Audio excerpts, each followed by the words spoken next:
It's 8 o'clock on Today. Coming up, in custody, an arrest in the biggest U.S. intelligence leak in a decade. A 21-year-old Air National Guard member accused of leaking hundreds of pages of classified documents and set to face a federal judge today. How did someone in a low-level position have access to such highly classified material? We're live with the latest. Then, record-setting parts of southern Florida still underwater this morning. Crews still carrying out rescues with more rain on tap today. And millions nationwide experiencing summer-like highs. Summer's here early. Definitely she enjoys it. Soaking up the sun as we head into the weekend. Al is tracking the highs and lows. Plus, ride of her life, superstar Peloton instructor Leanne Hainsby opening up for the first time about her personal health battle, why she says she's one of the lucky ones, and how she's using her story to empower others. And best reunion ever? It's the news that has One Direction fans going wild. Rumors are flying the boy band is getting back together for one night only. We've got it all in Pop Start. Today, Friday, April 14th, 2023.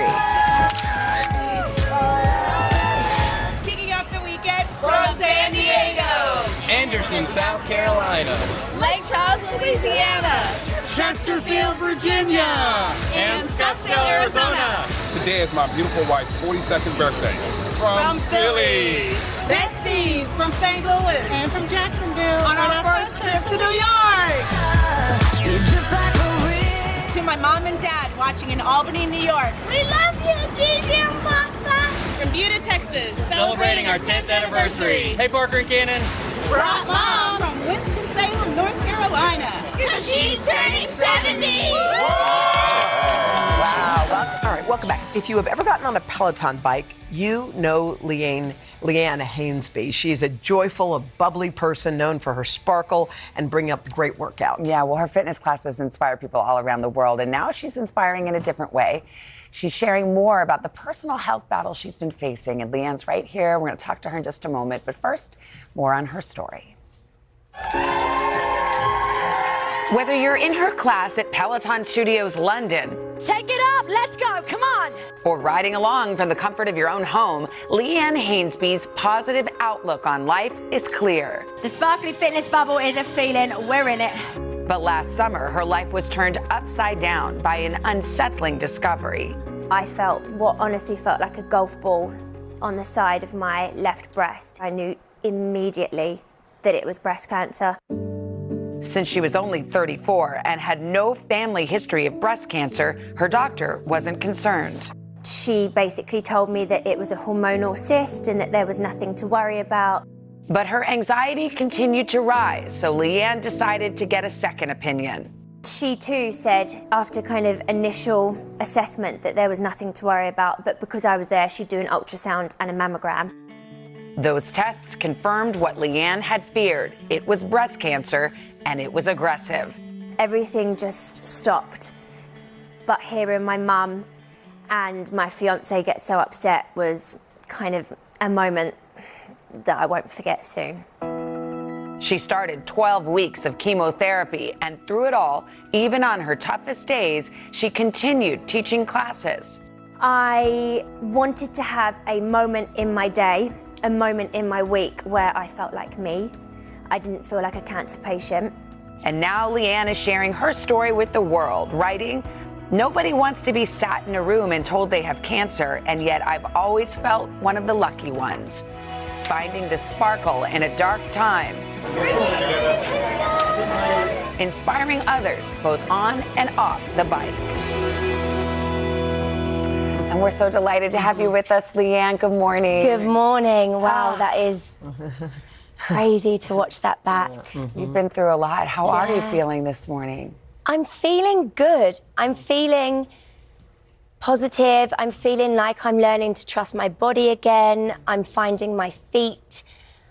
I have a totally new perspective on life, and it feels freeing.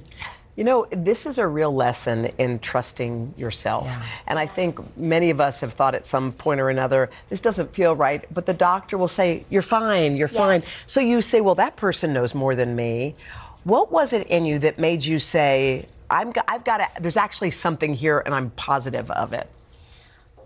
I really trust my body. Before I was a Peloton instructor, I was a professional dancer for 12 plus years. And I knew it was a gut feeling, and I trusted that gut feeling. The first time that I was checked and they told me it was a hormonal cyst, they said to come back in 28 days, which is typically a menstrual cycle, and to see if there had been any change. But during that time, there was no change. And it's easy to, you know, you don't want it to be bad news. Right. So it's easy to say, I won't get it checked. But you're just if something is wrong, you're just delaying that knowledge, and that knowledge is power. If people take nothing else, I hope they really hear that you have to trust yourself, trust your body, trust your gut. It made the difference for you. You've been through chemo, you've had surgery. I can't believe you still taught your class in the midst of that. Why was that important for you, and how did you do that? It was one of the most important things to me. And the reason is, I think it is so important to do things that make you feel like you, to have small goals. You have to go one step at a time. Treatment can be so overwhelming. And to have a moment in my day, a moment in my week where I felt like me, where I could do my hair and my makeup and move my body. Moving your body is one of the best things you can do. And nobody knew. Nobody knew, and I was helping other people to be fit and healthy, and I knew how important that was. You said this was a life-changing moment. It changed your perspective. I saw you before, and you are the most optimistic person in the world. How did that diagnosis change you? I think, if I'm completely honest, I lost some of my innocence in life. And I think I have a joy that's on a deeper level. I understand that people go through really tough things in life. You never know what somebody else is going through. I think I'm a big example of that. People that came to my classes had no idea. People that take my rides at home had no idea. And maybe my life looked sparkly on screen. And I think it's allowed me to be kinder, to just look at life as in the way that it's so fragile and it's so precious, and to enjoy every small moment. I know you got a really good piece of advice from one of your nurses. I was hoping you could share it because I think it could be really valuable to people listening. Yeah, a fabulous nurse that I had, Una, really lovely Irish lady, she said to me, cancer is a mental game. Your body will do what it has to do, but your mind, you have to get that in check. And she said that to me on the day that I was diagnosed, and something in my mindset switched on that day. And those words laid the foundation of how I showed up during my treatment. And the mental side of it is actually the side that's really kicking in now. Once your body has been through the treatment, it's not over. Everyone says, oh, I'm so pleased you're through that. But actually, there's a whole new side of it that's just beginning, learning to trust your body again, health anxiety. So I think knowing that it's okay if cancer takes a toll mentally, that's why sharing and talking about it will make people feel less alone. Well, sharing is really important and courageous. Thank you, Leanne. Leanne. I'm so glad you're feeling good too. Thank you. And we can find more on her journey on our website, today.com.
We are back with a story of hope to mark a somber anniversary. Yeah, tomorrow, I can't believe it, will be 10 years since the Boston Marathon bombings. 3 people were killed, hundreds were injured, while a 4-day manhunt brought the city to a standstill. NBC's Jacob Sobroff is here with the story of a survivor who turned tragedy into triumph to help change the lives of others. Hey, Jacob. Good morning, you guys. It is such a sad story, but an inspiring one. We first met Heather Abbott in the immediate days after the bombing while she was recovering in the hospital. But because of her injuries, Heather made the agonizing decision to have her left leg amputated. Despite that struggle, when Heather looked around, she saw nothing but support and love, so she decided to pay it forward.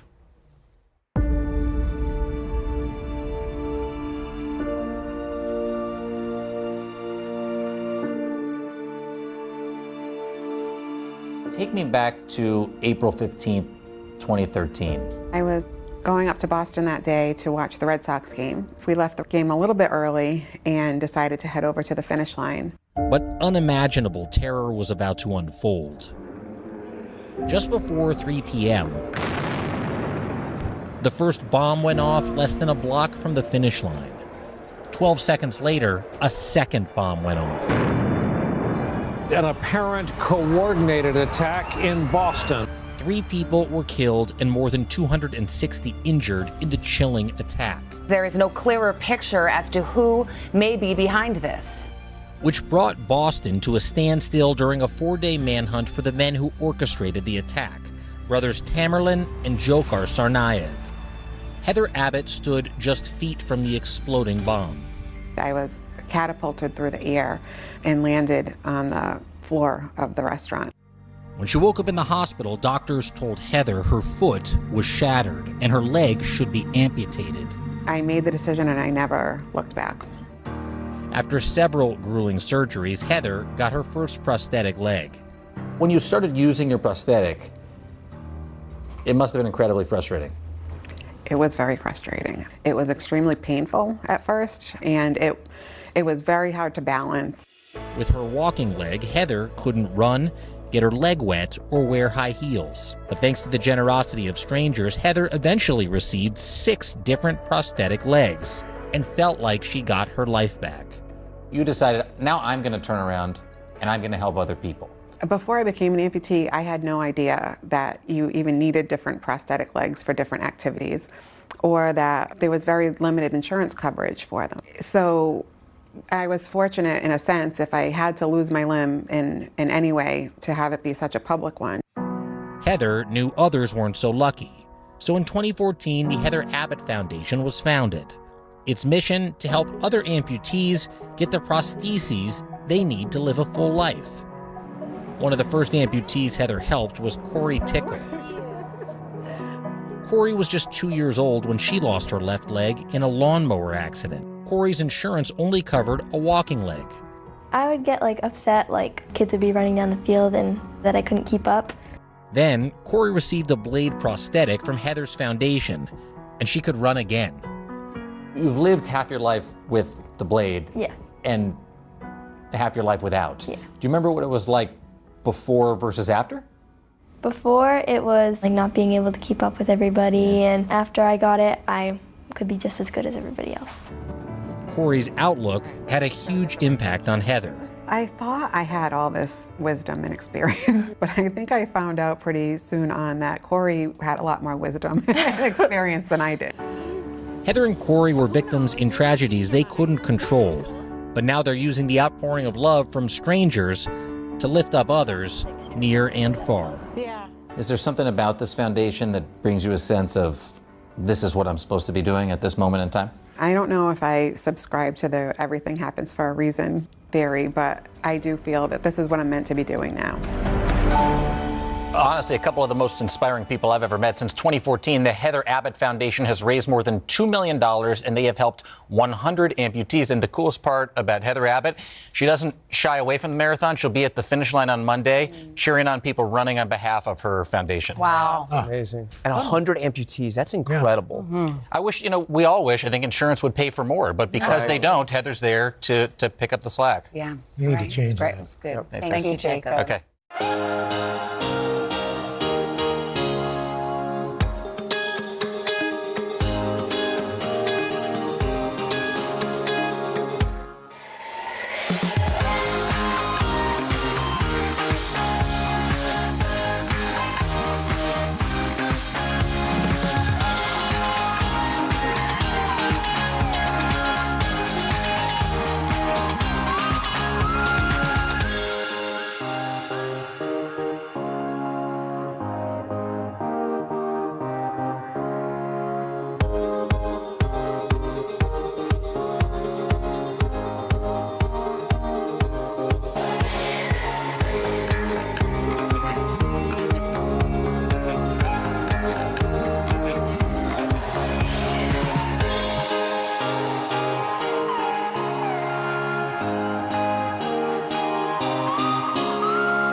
Welcome back. We've seen Carrie Russell as the shy college girl, the deadly Russian spy, and most recently outrunning a cocaine-fueled bear.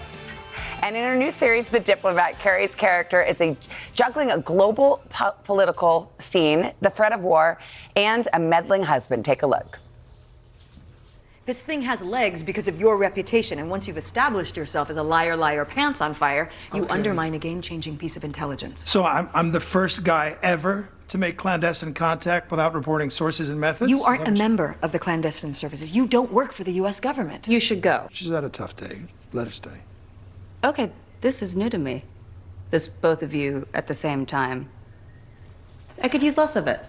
I mean, this is actually like we need a show like this because it's kind of Homeland meets Veep. That's what Vanity Fair says. It's really fun. I have to say, Deborah Kahn, who wrote it and created it, it has all the smart, inside information of this whole world that we're still learning about. The State Department, and diplomats who live all over the world, but it has her specific brand of humor, and it's just that's why I couldn't say no. Yeah, I mean, so it's kind of a different side of you because after The Americans, that was intense. Not a lot of jokes. No, not really. And then we see you in Cocaine Bear, and now this. I mean, was this like, okay, I am going to choose things that are a little lighter and funnier? I mean, it probably. You're right. There probably is a natural reaction to what happened with the pandemic and how hard everything was. Yeah. So yeah, maybe I am gravitating towards lighter things. But this was it was just so well written. I certainly wasn't shopping around to get on a new show. I have a very full life at home. I still have 3 kids at home, still going to school. And I just couldn't stop thinking about it. It came at a terrible time in my life. We were moving house. Matthew was away shooting. I was like, this is impossible. You're like, I can't do this. I can't do this. So yes. Yeah, exactly. I will. And by the way, in London for 7 months was the shoot. Yes. That's hard to do. Did you have to basically uproot everybody? Yes. As soon as school was out, everyone came. But it was great because Matthew's Welsh. We saw his family. Oh. They went to Welsh farms. They did, it was, it all worked out in the end. Well, it looks incredible. I watched the trailer this morning. It comes out tonight, right, on Netflix? Netflix, yeah. Yeah, I'm going to be binge watching it tonight. Okay, Just great. imagine me sitting around in my PJs. You said stick with it for a couple episodes, like the third is the best. Well, like anything, I felt the same with The Americans. Things take a minute, and that's the gift of these, limited series shows. You have a minute to kind of grow and figure out the tone, and I feel like we just really hit our stride by that. The end in the middle, Well, so many people love you in The Americans. I actually, when I binge watched The Americans, I just was thinking about this morning. It was 2014. I caught up on the whole first season while we were in Russia for the Olympics. Yes. So, and by the way, I was actually also amazing. 6 weeks pregnant, so I wouldn't. The crew's like, oh, we're going out for vodka. So I'm like, I'll just stay home and eat a burger, Oh my God. and watch The Americans in Russia. Actually, so. It's been, I can't believe it. You guys just had your anniversary. Yeah, we did. We had our 10-year anniversary, and we went to this amazing event at the Paley Center, and I got to see Joe and Joel again, and Noah, and it was such an incredible moment to get to do. We also, for Matthew and I, to get to do it together was really, it was just, we were watching these clips going, oh my gosh, how amazing. It was, I mean, you met your hubby there. Yeah, it was the disguises are epic, of course. We actually have a slideshow of Matthew because I want to know which ones you like and which ones you have to now still repress and you can't unsee. No, I like Look them all. at this. The picture is not so good, but the one on the bottom right, even though he looks kind of crazy No, in that that picture, looks cute. That looks like Brooklyn hipster we used to call him Fernando, and we like him a lot. His hair and he spoke with a very when Buzz Lightyear turns into the Spanish Buzz Lightyear, and he's like, "Hola," and then he has this very low, sexy voice. He would do that voice. I love it. Yeah. I love it. Did you have a favorite disguise all those years? Or is that like picking a favorite child? Yeah, exactly. I love that. I mean, one of the crazy ones was the Avon lady with all the, I had so many colors of eyeshadow and lipstick and blonde hair and shoulder pads. There was a lot going on.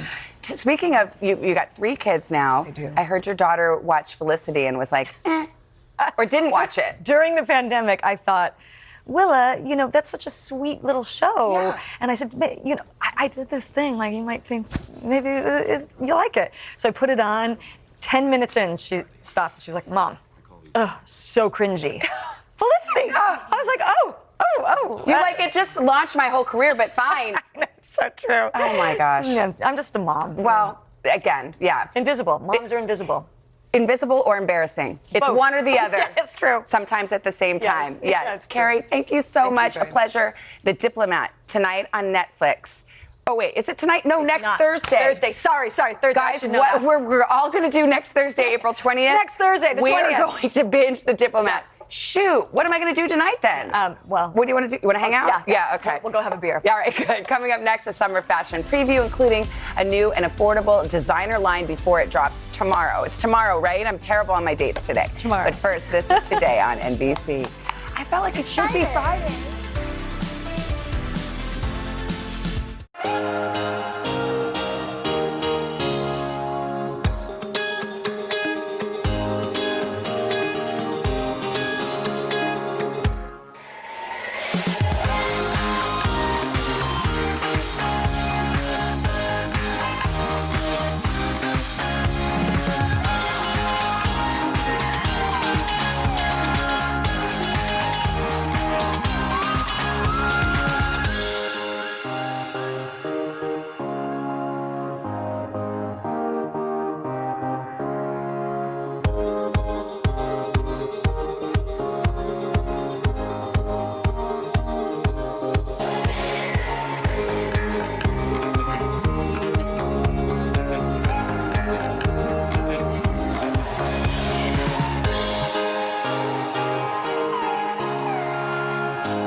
Oh, we got a few Plaza pics. Great crowd out there. It was so fun to meet the DiMarzo family from Flanders, New Jersey. Look at those cuties. Hoda helped Lucas and Trista celebrate their 40th birthdays and their 15th anniversary. She's probably still out there chatting with her high school buddy. And here's Chanel with Yolanda and Delisa. And oh, I photobombed. Sorry, I ruined your picture. Now we move to our series, Shop This List Today. And this morning we are sharing a special preview of a new designer collection. It's a collaboration between Target and 3 women-owned brands who've designed affordable pieces. They're perfect for summer. And now we've got a first look. Fashion expert Katie Sands is here. Hi, Katie. Good morning. Hi, Savannah. I'm so excited to be with you today. So this is a collab. I love that. So this is the Spring Designers Collection for Target. 3, like you said, female-founded brands. This is also new. Usually they don't have 3 female-founded brands, usually 1.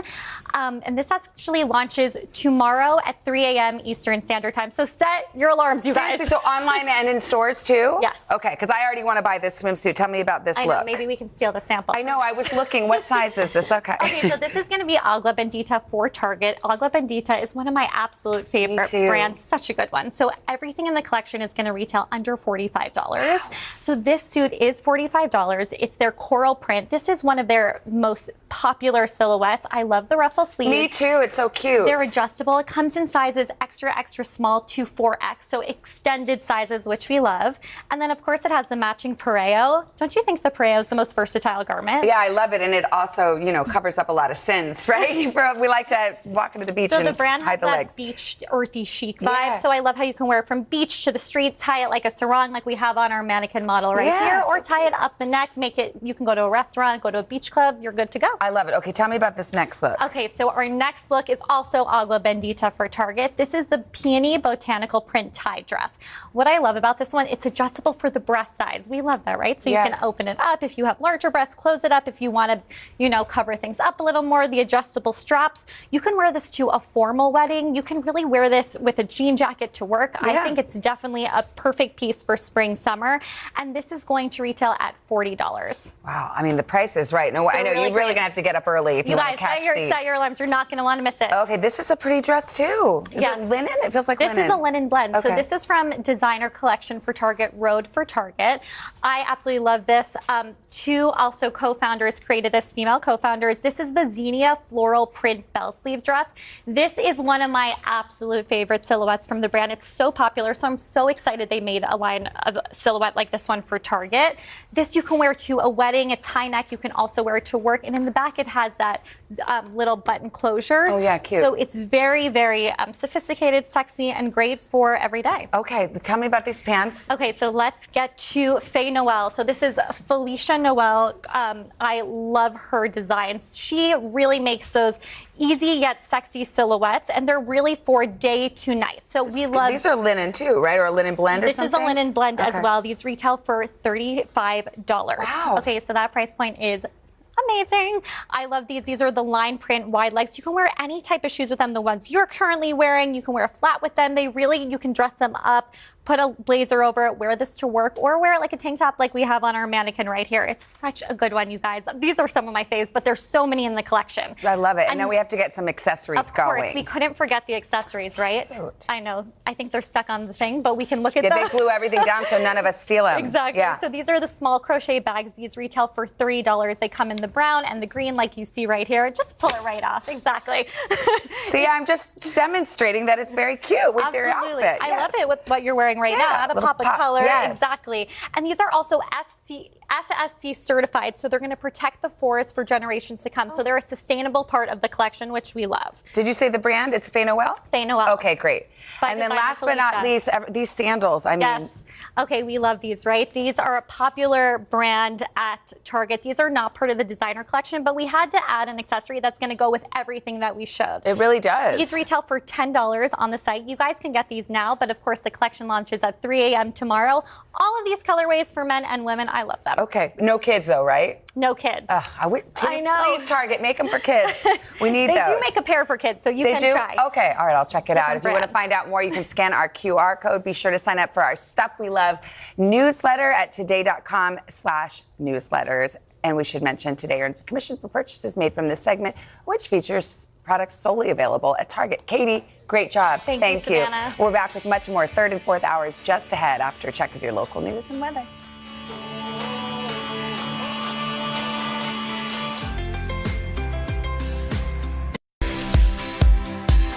This morning on the third hour of Today, the summer travel forecast. It will be a busy few months. Hot destinations and how much more this year's vacation is going to cost us. Then in our series Today Climate, an idea so nuts it might just work. And this is just a byproduct of coconuts that are being used anyway. Right. Dylan finding out how coconuts could help save our shorelines. Plus, Tony winner Neil Patrick Harris live, starring in a hilarious new show where everything goes wrong. And it's so right. And we're celebrating National Gardening Day with some serious flower power, hacks for your bouquet, and the best picks on a budget. Today, Friday, April 14th, 2023. Live from Studio 1A in Rockefeller Plaza, this is the third hour of Today. Oh, baby, good morning. It is the third hour of Today, Friday. Start the show with an old baby. Oh, Al, along with Chanel, Dylan, Craig is just winding He's down. living his now. best life somewhere. As I've been well he thinking about should. him though. I'm like, oh man, he's probably thinking it's Friday, vacation's almost over. Yeah, well, he can enjoy a couple he more can. days. Well You know who else deserved. is going to be enjoying today?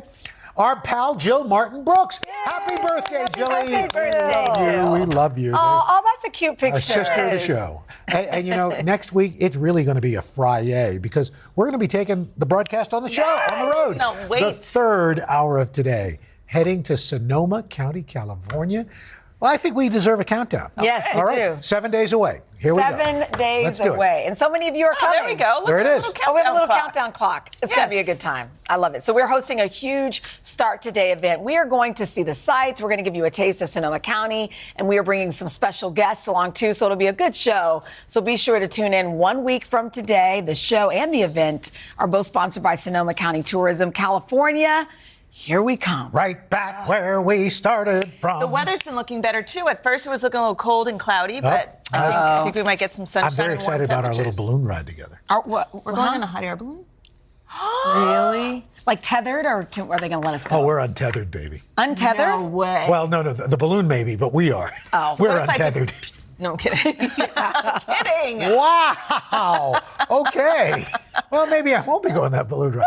Just kidding. Okay, speaking of traveling, if you are planning a summer getaway, expect long lines, expensive tickets. We're getting an idea for just how busy it's going to be. Already over the spring break season, the TSA says the number of passengers being screened is back to pre-pandemic levels. So are the airlines ready for it? NBC's Tom Costello covers aviation for us. So, Tom, how is this summer travel season shaping up? I know we've had a lot of problems that we saw last summer. Right there at Costello National Airport. Yes. It should be named after you. That's right. That's right.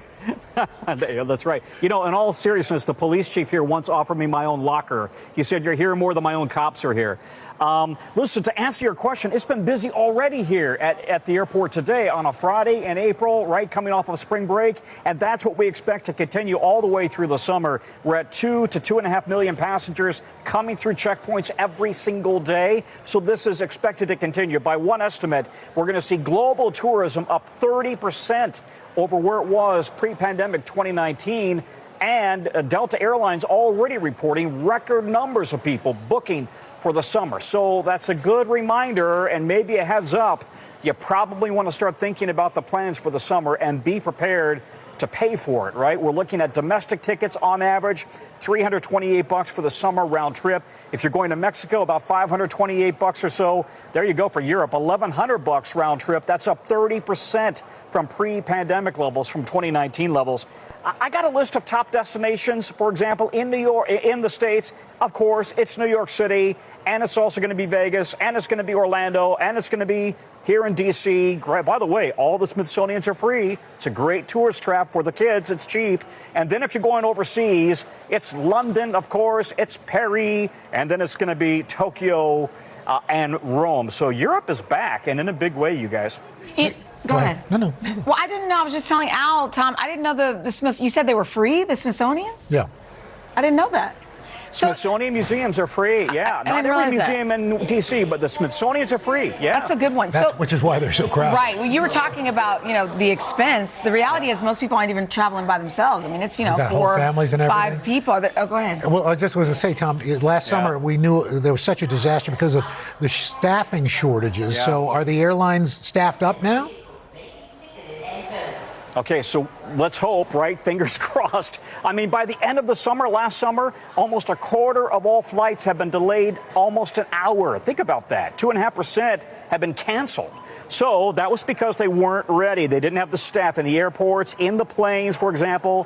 So, yes, all the airlines say they've staffed up. Airports have staffed up. I don't think they have enough, to be honest, but they say that they've staffed up, at least in the planes.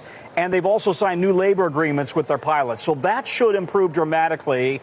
But here's the problem. There aren't enough air traffic controllers, especially in New York City. So the FAA has asked specific airlines to kind of scale back going into and out of New York. If you have fewer seats, what happens to airfares? They go up. So if you're going into or out of New York, that could be an issue this summer. When I said I don't think they have enough, I just had an incident a week ago where I flew into Huntsville and we sat on the plane for 20 minutes because they had nobody to bring the jet bridge to the plane. So that kind of thing, and they say it's a staffing issue. They didn't have enough people on the ground. Well, great advice, Tom. And by the way, and this is not an ad for Clear, but I'm telling you, so many people now, Tom, as you can tell, TSA Pre is so crowded, Clear kind of becomes the TSA Pre of TSA It's Pre. our secret. Yeah, this TSA pre-check line this morning was longer than the regular line. Wow. Now, obviously, it should move faster. Right. But that really speaks to how many people have pre-check. Get here early, get an early flight if you can, stay flexible, and then lastly, consider booking. I'm not sure I agree with this totally, but the pros say consider booking last minute. No. I think the flights are going to be sold out, you guys. So, and expensive. right now, every flight I'm on is packed. And even in the off season. So I'm not sure I would wait till the last minute, but that's what some of the pros say. I guess if you're not in a rush. That's it, especially when you've got an airport named after you. You listen to Tom Costello. At least a locker, Tom. Thank you, Tom. Thanks so much. Thank you, Tom. I love him. South Florida is always a popular vacation destination, but right now, the region is dealing with some really catastrophic catastrophic flooding. In fact, in the city of Fort Lauderdale, more than 2 feet of rain fell in just 7 hours. Look at that. Let's go to NBC's Sam Brock. He's there live this morning with a look at the aftermath. What's the latest there, Sam? Yeah, Chanel. So first of all, you've seen what it looks like after a hurricane. That's kind of what this neighborhood looks like. We're a couple of miles from Fort Lauderdale Airport. Right now, this morning, 36 hours out, which is to say that there's water still all over the streets here. You'll see cars stranded. That one right there is a rental car. A family from Ireland traveled here. I just interviewed him, actually. Stephen and his wife, Veronica, they had to rescue their 2-year-old son, Seamus, who was in a car seat in the back as the water, Chanel, reached all the way to where the wheel is. That's when they were able to get out. And amazingly, there were good Samaritans here in this community that came over and helped shuttle them to safety in the middle of all of this, right? So as I'm talking to you right now, we're hearing folks talking about the level of water that's on the ground at the moment. It's a couple of feet. It does get to 3 or 4 feet as you move along. We're going to show that to you in a second. But for context, typically in April in Fort Lauderdale, you'll see somewhere in the neighborhood of 3 inches for the month of rain, right? 25 years ago, there was 20 inches of rain. Now we just saw 26 inches of rain in a 7-hour time frame. So it explains why you're seeing the scenario that we are right now. That plus, topographically, you got an issue in South Florida, that there is not just rain coming down from above, but the water table underneath. There's porous rock here, and sea level rise has caused it to come up. So you have water coming in from underneath, nowhere to escape, coming from above as well. And it's just sandwiched and pooling in these neighborhoods, which is how we find ourselves where we are right now. One other thing I'd like to show you, just to my side here, look at this car. Okay, that's still in 3 to 4 feet of water. It was moved over from the median at some point over the last day and a half over to this little dip. Some people we saw actually tying their vehicles, guys, with some sort of tether or rope to a tree to anchor it down so the cars didn't float away. And as of this moment right now, according to the city, there's 600 people here who still are displaced. Look to my other side. Look at this road right here. You're going to see folks that are sort of wading through water. Look at all of that water down that street. This is still a day and a half after. So it's a community right now that's really trying to come to terms with this problem still elevated and hoping that the water recedes soon if there's not more rain today.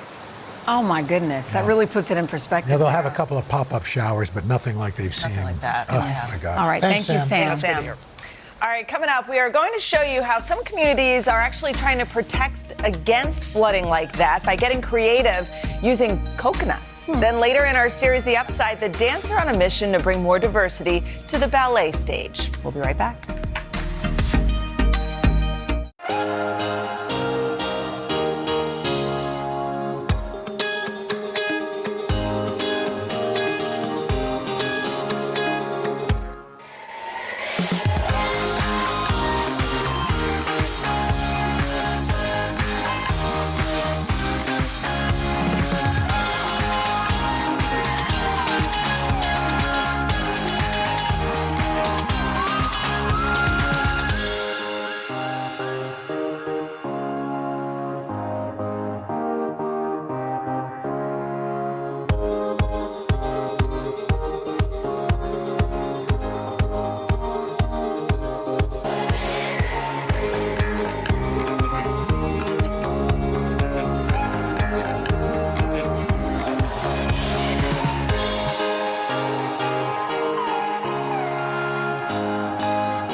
This morning in our Today Climate series, a small coastal community that's getting really creative to save their shoreline. Yeah, like many beach towns, rising sea levels and erosion, they're all threatening the shoreline, especially in Neptune, New Jersey. And now they are trying a new approach, and it all starts with coconuts. This is the husk itself, right? This is the fiber. And this is just a byproduct of coconuts that are being used anyway. Right. In New Jersey, beautiful beaches are part of the state's identity, drawing thousands of tourists every year. But here, in the small town of Neptune, the beloved shoreline is threatened by sea level rise and erosion. With climate change, the storms have gotten worse, the impacts have gotten worse. Tim Dillingham is the executive director of the American Littoral Society, the organization overseeing Neptune's beach restoration project, funded by FEMA. At the heart of the project is a wall of coconut husk, or core, spanning more than 2,000 feet along the riverbank, used to protect the beach from erosion. He calls it a living shoreline. Why would you want to use something like that as opposed to something that would last a lot longer, like steel or, something stronger? So coconut fibers are natural. And ultimately, after they've done their job of stabilizing the beach so that the grasses can grow, they'll disappear. They'll go into the environment. Our whole goal was to try to restore the natural processes where we can and not leave any footprints, so to speak, of the work. This is what coastal flooding looked like along the shore just months ago, before the project was put in place. It was important for the community to find a solution that would preserve the shoreline's ecosystem instead of building the more traditional bulkhead. Arlene Sharapa is a longtime resident. People around here are environmentally concerned, and I think that makes a big difference. The environmentally conscious solution begins thousands of miles away in India, Indonesia, and Sri Lanka, some of the world's largest producers of coconuts. Instead of discarding it as waste, the husk is extracted, processed, and packaged before it's exported to the U.S. And even though it sounds like a costly operation, it was more affordable than the alternative. This project cost us a little bit less than $1 million to do. If the town had ultimately decided to build a hard wall, it would have been more than $2 million to do that. And all this work with coconut cores is not just happening here in New Jersey. That's right, Dylan. We're here in Hummelstown, Pennsylvania, where this crew is working on this restoration project in a residential neighborhood. What they're doing is putting in those coconut core logs and this matting along the stream here to protect it from runoff and pollutants from getting into this water and eventually the Chesapeake Bay and our drinking water. And Dylan, conservationists in New Jersey and Pennsylvania will be excited to see the success coconut fibers had here in Austin, Texas. Back in 2009, this part of Lake Austin was eroding and core logs were installed. More than 10 years later, erosion has slowed and plant life is thriving. Now, the newly completed project in Neptune, New Jersey will be put to the test. Do you think the next big storm that comes through, do residents feel safe? Well, there's always a chance that there's going to be some flooding, but I think that the benefits of having the living shoreline far outweigh the possible effects of another storm. And time will tell. Storms happen and hurricanes happen, and they're a way of life along the coastline. We think this will be resilient. If a storm comes in that's large enough to destroy it, we'll come back and rebuild it. So I love these natural ways of protecting the coastline. Last year, we actually visited a community in eastern Long Island where they used oyster shell reefs to reinforce the shoreline. So it's called a natural shoreline, natural solutions to adapt to climate change. I want to also thank our affiliates, WGAL News 8 in Lancaster and KXAN in Austin, who helped us out with this story. That was cool seeing that. It was cool to see it implemented in other places. And along Lake Austin, that was 10 years ago. Yeah. And you can kind of see how the natural vegetation grew into those logs, and then the logs will disintegrate, and then you're left with everything that is natural for that area. Fantastic. Yeah, it's great. Oh, thanks for that story, Dylan. That was great. Coming up, we're going to meet a ballerina on a mission in our series, The Upside, how she's taking stage dreams and making them come true for dancers of color. Then later, he can dance, sing, he does it all. That's right. Neil Patrick Harris shows up to talk about his return to Broadway, his family, and a whole lot more when the third hour of Today comes right back.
This morning, we are taking our series, The Upside, to the ballet. The Chocolate Ballerina Company is aiming to inspire young black women and men to pursue their dance dreams. It is the brainchild of a professional dancer who wants other artists to follow in her footsteps. So today we have a treat. We have Weekend Today co-anchor Kristen Welker. She had a chance to meet her. Good morning.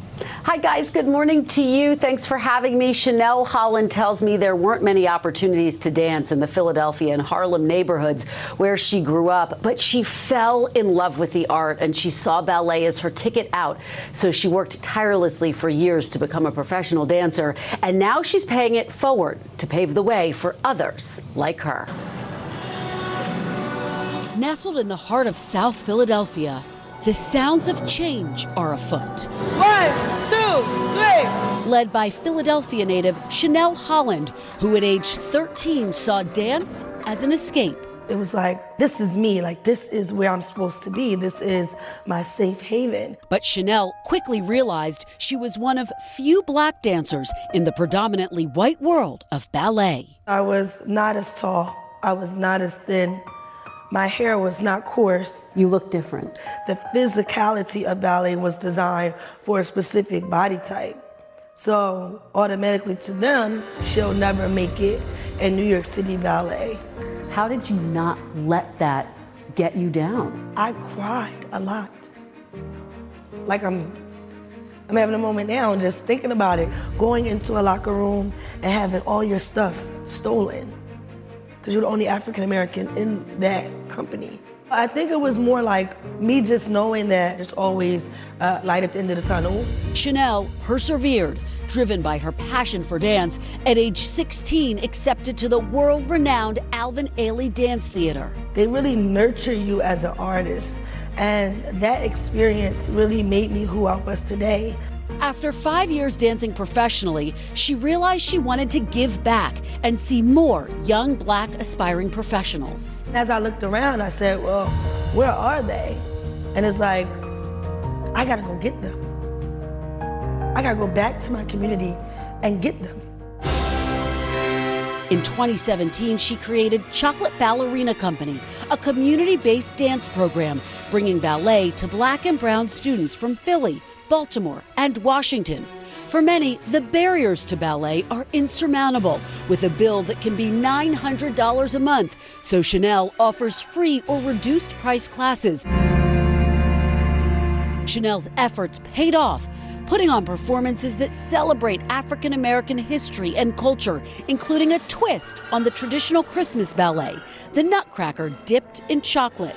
For 17-year-old Jayla Anderson, this experience has put her on a powerful path. I was able to dance and feel free and know that everybody else in the room was like me. Jayla says it's the details that make a difference, including leotards for darker skin tones. When I wear brown, I literally just my body relaxes and I feel very confident and comfortable in my skin. During a recent Sunday rehearsal, the company was preparing for what they believe will be the first ever all black and brown performance of Swan Lake. Sade Barnwell plays the part of the dying swan, hoping to inspire the next generation of ballerinas. Young kids, being able to see it, young black and brown dancers, being able to see they can end up somewhere and end up on a stage and do what they love. Chanel's vision is now a reality, but her work is not finished. What is your message to other young dancers who feel like becoming a ballerina is out of their reach? Let me be the testament that it can happen. It is going to happen. It's happening to me. One dancer slowly changing the face of ballet while changing lives with every step. She is incredible. Those dancers are incredible. Swan Lake opens in Philadelphia on June 4th, and Chanel says her dream now is to grow the Chocolate Ballerina Company and open up dance studios in the D.C. area, New York, Texas, and even Florida, you guys. Really incredible. So good and so needed. I was like, man, this girl named Chanel. That's right. Harlem and Philadelphia. And Philly and likes to dance. You've lived. She's my spirit animal.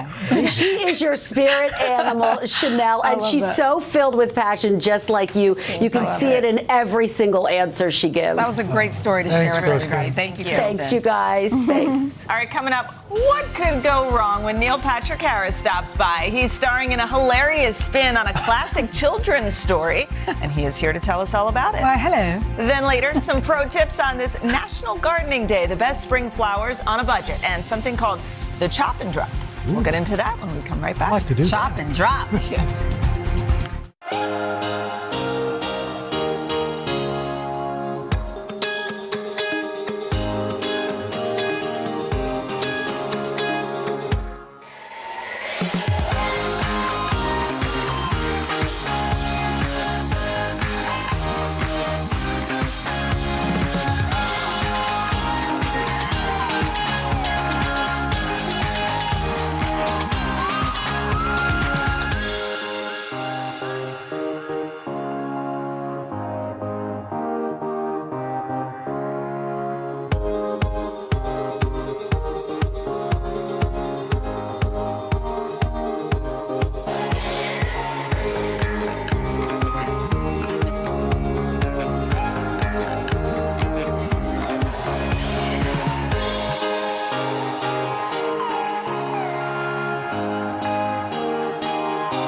Our next guest can do it all. Did you know that? You can do it all?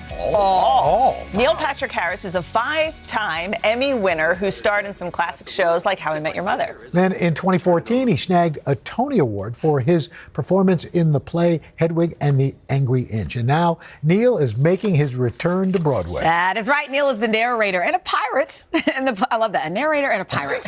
In the play Peter Pan Goes Wrong. The title is very fitting as members of the Cornley Drama Society battle mishap after mishap on their journey to Neverland. And he is here with us this morning. Ruth. Good morning. Good morning. Thank you for having me on. Absolutely. So you made your debut this Tuesday, and while you are a Tony winner, Yeah. I read that you were a little nervous. And I'm like, Yeah, my but first why? time back to New York on the big Broadway That's fair. stage is 9 years ago was Hedwig. Wow. And I'm just doing a limited run of a show that's existing and that had already existed. And these performers are so amazingly talented that it's jarring. You're trying to jump on a very fast-moving train, really. Yeah. So Peter Pan Goes Wrong. It's kind of like a play within a play. We're watching a play go badly. Essentially, it's if you like the J.M. Barrie story of Peter Pan, it actually does tell that. It's just told through the lens of these actors who are playing performers who are trying to put on the show, and they are uniquely inept in very specific ways. And so literally almost everything that can go wrong does. And a lot of physical comedy in this. A lot of very technical and physical comedy. I'm a massive physical comedy fan from like Buster Keaton, Charlie Chaplin, but then Rowan Atkinson, Bill Irwin, David Shiner. Like, I really love the physical stuff. Hedwig had a lot of physicality in it. And so watching these people, they are so precise. It is like a giant magic show to see chaos and pratfalls and things that should. And when you watch it, it seems like it's only happening then, and that it's very sloppy. Is like laser beam precise. Look, this is from. This was from. I don't know what it's from. I was going to say, how did you get that? Yeah. I'm not quite sure. I fall around a bit on the. And set pieces fall and all sorts of fun things. Yes, and what I'm loving about doing it is that it's a show that everyone enjoys. There's kids that come in the audience. It's a great family show, but it's not just for children because these adults are like have terrible things are happening. So kids are laughing, their grandparents are laughing. It is non-stop comedy. I don't think I've ever heard an audience laugh as consistently for 2 hours as I have during this show. Feel real good. I feel very blessed to be able to be a part of it. Your husband, David Burtka, also heading back to stage, God of Carnage. Yeah. So, I mean, what's it like? It's very rigorous for both of you to be in a show at the same time. So how do you make it work? Well, the timings are just what they were. He got asked to be in this wonderful theater company, TBTB, Theater Breaking Through Borders, and they're doing God of Carnage, which is a remake of a play that was done on Broadway many years ago, and we met acting. And then we had a family, and he pivoted to the chefing world, and he's back in acting. So this is a really awesome opportunity for him. I love that. And we're kind of doing opposite shows. Mhm. Right. He's doing like real, That's an dramatic, intense. That's about as delicious intense play. as And you so can get. we just figured it out. Our kids are 12, so they're a little more self-sufficient, Right. and we all just make it work. Wait, talk to me about this newsletter, Wondercade, which is recommendations for everything from lifestyle, for, I guess it was a newsletter and then now it's a full website, right? Indeed. Wondercade was this weekly missive email that I just would send every Wednesday. Did you just Still you do. you just want to give? You just have things to say and share? It's my version of Goop. Okay. But less So do you have a viscous. candle? Yes.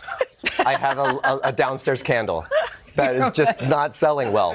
No, we had the newsletter, but with the newsletter you can only have so much space And you because just had it's so an much to email. give, right. No, but now we have a website, so you I can love actually go to that. wondercade.com, sign up for the newsletter. But now you can have video interviews. You can buy a box of rosé wine with puzzles and games all over the sides. I love how Pitch. much you love puzzles. Wait, I love that. I love all that. Game Wait, box that wine. sounds like a good time. I brought some for you guys. Oh, did you? Don't So even. if you're That's a rosé amazing. wine drinker. I am. are you kidding? Rosé all day. Wow. Nice, nice. I love that. All right. So you just recently reprised your role as Barney Yeah. in How I Met Your Father. Indeed. Was it easy just slipping that back on? It is a literal and metaphoric suit I love to wear, for love sure. that. Barney's a great character, and Hilary Duff is an amazing human actor and producer. Pam Fryman, who is the director of How I Met Your Mother, almost every single of the episodes for 9 years, it helms this ship Oh, as that's well. fun. So getting to go back and see all of my old friends and play this super cad Yeah. again was, Awesome. was lovely. Neil, It's- thank you. I know Go we're out ahead. of time, but happy birthday coming up. Wait, what? When? Right? A big one. I turned 50 on the 15th of June. Wow. Oh, I know. Amazing. You gonna make You a guys party? go all out for birthdays. I feel like, and you're just following you on Instagram. You guys kind of go all out. We do. My husband did a really crazy, amazing thing for my 40th, and I've been for the past 10 years jokingly saying, "Well, what are you going to do for my 50th?" Oh, I get think ready. I was panicking a bit, so Yes. I said, "It's fine. you've You don't laid have the to do pressure on, anything." yeah. We've had a lot of good I love times. that. Well, you are a delight. You're turning 50. I admire you because you have you. all these things going on and you're still so like zen and centered and lovely. So Oh, thanks. Thanks. Thank I you. love getting to do fun things. all the things. All right. Well, you can catch Neil in Peter Peter Pan. Pan Goes Wrong on Broadway until April 30th. Well, coming up next, we're going to celebrate National Gardening Day with some spring flower hacks, including which type gives you the most bloom for your buck. Okay. And then later, our pal Joy Bauer is here for Superfood Friday, breaking down some popular food trends and revealing which ones don't hold water. Could that be a clue? Third hour of today, I'll be right back.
want to help you mark your calendar. Today is National Gardening Day, so we're celebrating by showing us all how to make the most of our spring flowers, whether you got a green thumb or not. Here with us is our new bud, Christina Stembel, the founder and CEO of Farm Girl Flowers, a national flower delivery company. Amazing. Good to see you, Christina. Thanks for having me back. Thanks for coming on in. We love this. I'm excited to talk to you about how to take some flowers from your garden to your table. So what do you want to do if you want to go beyond that typical kind of boring plant display? Yes, absolutely. I have some simple hacks I'm excited to share with you. The first one, we're going to start with peonies. 92% of our customers, this is their favorite flower. Yeah. So when in doubt, if you have these growing in your garden, please invite me over. And sell them to us. But so this is, I'm going to show you my favorite hack. This is called the chop and drop. The I like chop to call and drop. it. Yeah. So you're going to work here. I'm going to work here. So we have these clippers. Okay. So this is really easy. This is the easiest way to take like a grocery store or flower shop if they come like in a roundy moundy and you want to make it look The designer. roundy moundy. Yeah, we I don't know want a roundy exactly what you mean. Yeah. We don't want roundy moundies, right? So you just take them in your hand. This is like what I do at home because I don't want to spend a lot of time after work to arrange flowers. And you just stagger the stems in your hands. Just take a handful of them, stagger the stems, take them out of their cellophane that you probably bought them in. Is this just for this type of flower or for any flower? Any flower. Okay. It's what we would do with tulips next that we're going to do too. But yeah, super easy. Just like this. You're doing it. You're doing great. It does give it a little personality. Yes. Exactly, right? A little zhuzh. They just need to be a couple inches apart. Okay. Yep, staggered. Then you kind of eyeball it next to the vase. So like kind of like I hold it up to the vase. Okay. And then give it a cut right where the bottom of the vase is. And having good shears, I'm sure, makes a difference. Yes. I try to do it with my scissors. And it just... Yeah, the kitchen, I mean, you're going to dull them really quick. You can just pick some up online really easy. These are chickamasas. Okay. And you just give them a quick cut like this. Take off any greens below the water line and then drop them. See, we chop and drop. we drop. Just like that. All right. Wow. Yep. Just whoops. It works. Just magic of TV. Ta-da. Forget that. Ta-da! There we go. Oh, that's easy, and it just adds a little more personality. Yes. Way better than round. I find with tulips, you put them in and then they they just. Yeah. That's the most asked question I get. How do you make your tulips stand up? Because they do. They just flop over, right? Yes. They need to get hydrated first, but we don't want to wait, right? We're instant gratification. So the easiest way. So there's a lot of things that we can talk about, like pennies, but have to be older than a millennial. So 1982 or before have copper in them that will make them stand up straight. Interesting. Yeah, but the easiest way is just to leave the foliage on. Okay. So just look at the foliage is beautiful. Oh, it on its naturally own. protects Is that support? Yeah. Well, I like to think of it as like Spanx for flowers. It just there kind you of go. supports it, holds it up, right? My phone was trying to chime in here on this segment. Totally. So here, I'm going to give you one. Okay. And then just leave the foliage on. And So this is the case where you don't take out the leaves. Yeah, Because don't the take other out the ones leaves. you do. Yeah, usually you want to take the foliage off below the waterline because bacteria grows that way. But this is just our little hack, so it makes it easy. Give it a little chop at the bottom. And then just put it in. Pop it right in. And it will the greenery will hold it up. See, so it's not like flopping all, there you go. all over. Hey, Christina, what temperature water should you put That's a good question. this in? Cool water, unless you want them to open very quickly. So if you're having a dinner party and you want them to open, put them in warm water, and that will make them open quicker. And how often do you change the water? Oh, that's the number one thing to do for We've got flowers. 60 seconds left. Okay, great. So we need to, there's lots of different things, but the best thing you can do for your flowers is change the water daily. Daily? Huh? Daily, yes. It's like, you tell your dentist that you floss every day, but you don't. You don't, yeah. No. It's the same This thing with you really flowers. have to So do. do it every day. Yeah. It's All relaxing. sorts of smell Ice if you cubes too? Would... Ice cubes, there's, sugar, bleach, vodka. Do you like vodka any for of your that cocktails. stuff? They work, but really just changing the water does the all you most need. good for your flowers. So thank you for it. Okay, and then older pennies. I thought that was interesting. Yeah, before 'cause you need 1982, the they had copper. copper in it. There you go. See? It's just so beautiful. Well, happy National Gardening Day. so much. There you go. Yes, Thank you, thanks for having Christina. me. We really appreciate it. Coming up next, matcha made in heaven. Joy Bauer and Superfoods. She's here to tell us what food trends are actually legit, which ones are the hype. Third hour of today will be right back. I think I smell a quiz. This is so beautiful. I smell a flower.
is time now for Superfood Friday, and this morning we are tackling some popular health trends. Today, nutrition and health expert Joy Bauer is going to tell us if they are truly superfoods or just super hype. So we've got our paddles for just this sort of event. Good morning, Joy. Curious about all of these, actually. Yeah, this is going to be a lot of fun. And we are starting with matcha powder. So is it superfood or super hype? Super hype. I say superfood. It's just everywhere. It is superfood all the way. It's basically the green queen of tea. So we all know that sipping green tea is so darn good for us. Matcha is next level, and here's why.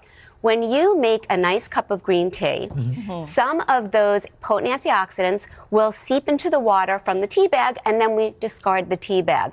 But with matcha, this is ground up whole tea leaves. So when you consume it, you are consuming a gigantic amount of antioxidants.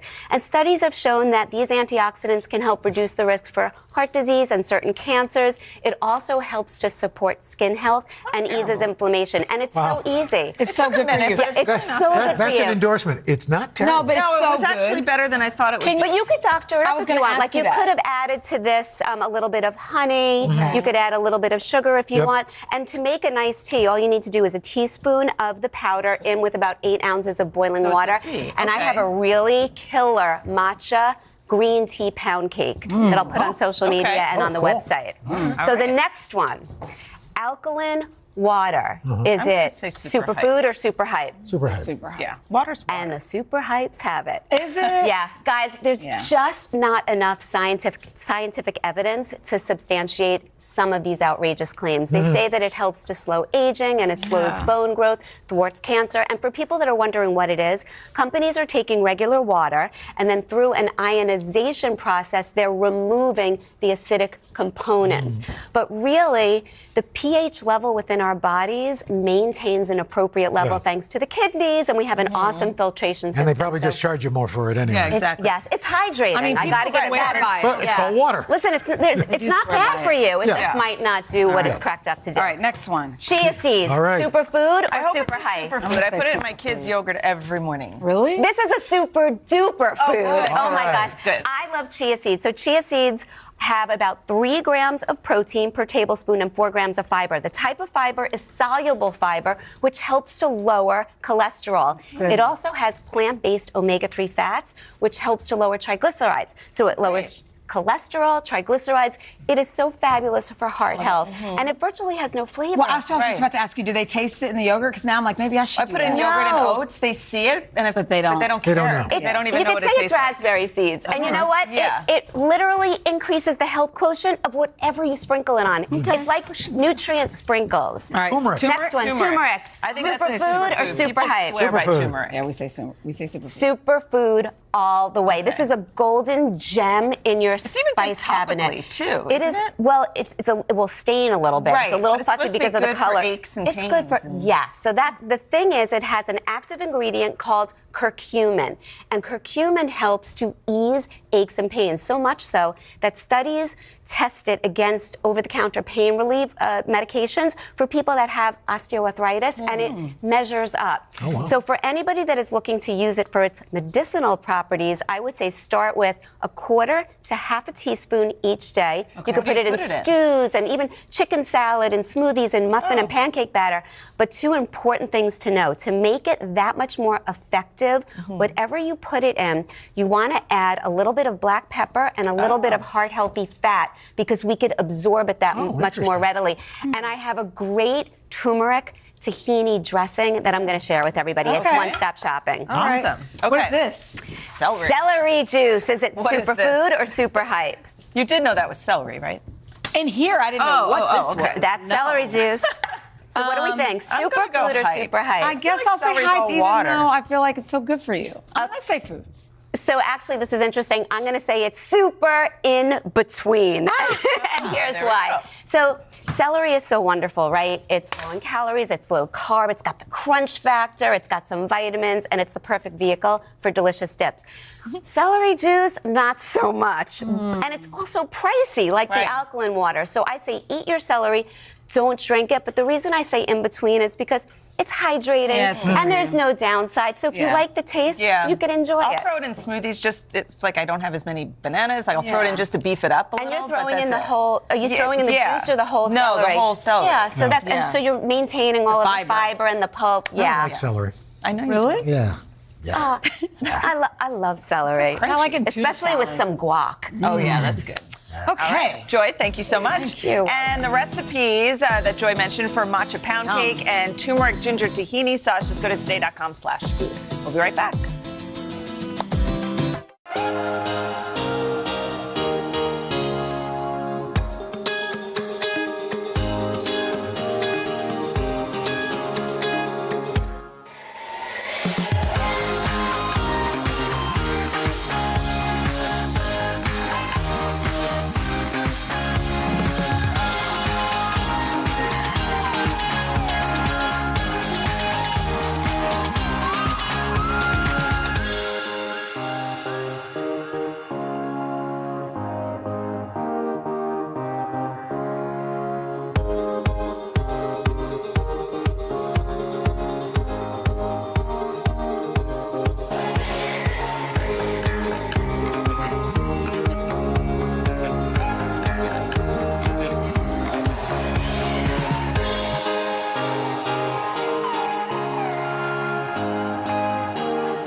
Another reason we love Friday is giving kudos to our Start Today Walker friends. So let's start off David. All right, David started his first day of retirement with a walk around the lake in Savannah, Georgia. Yay! Gina, dedicated to consistent walks on the beach or at the mall. Good Gina! Mary says she's proud of what her body can accomplish. Proud Mary! Woo!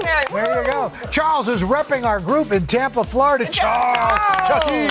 And Sandy credits her fellow Start Today friends for pushing her to add in strength walking. Good job, Sandy! Sandy! Join our Start Today Walking Challenge and sign up for our newsletter. Head to today.com/starttoday. And next week, join us as we count down to our big Start Today event in Sonoma County, California. It is 1 week away, and we cannot wait. The show and the event are both sponsored by Sonoma County Tourism. That's right. And coming up on Hoda and Jenna, actress and singer Vanessa Hudgens. Don't forget Wild Child and Earth Odyssey tomorrow morning. Have a great weekend. Hi, I'm Al Roker, and I'm exploring iconic dishes from all across our great country, uncovering the many stories and traditions behind America's most beloved meals on my show, Family Style.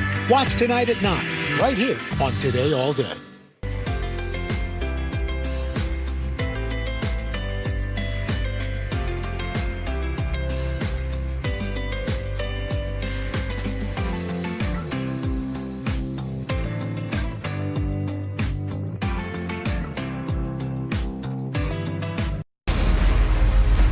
Today, actress and singer Vanessa Hudgens dishes on a recent engagement and gives us a peek at that spirited new movie. Plus, a living legend, trailblazing scientists and conservationist Dr. Jane Goodall, and the new series inspired by her work. And from lightweight jackets to trendy rain sneakers will help you stay dry during those April showers. So get up. It's Today with Hoda and Jenna.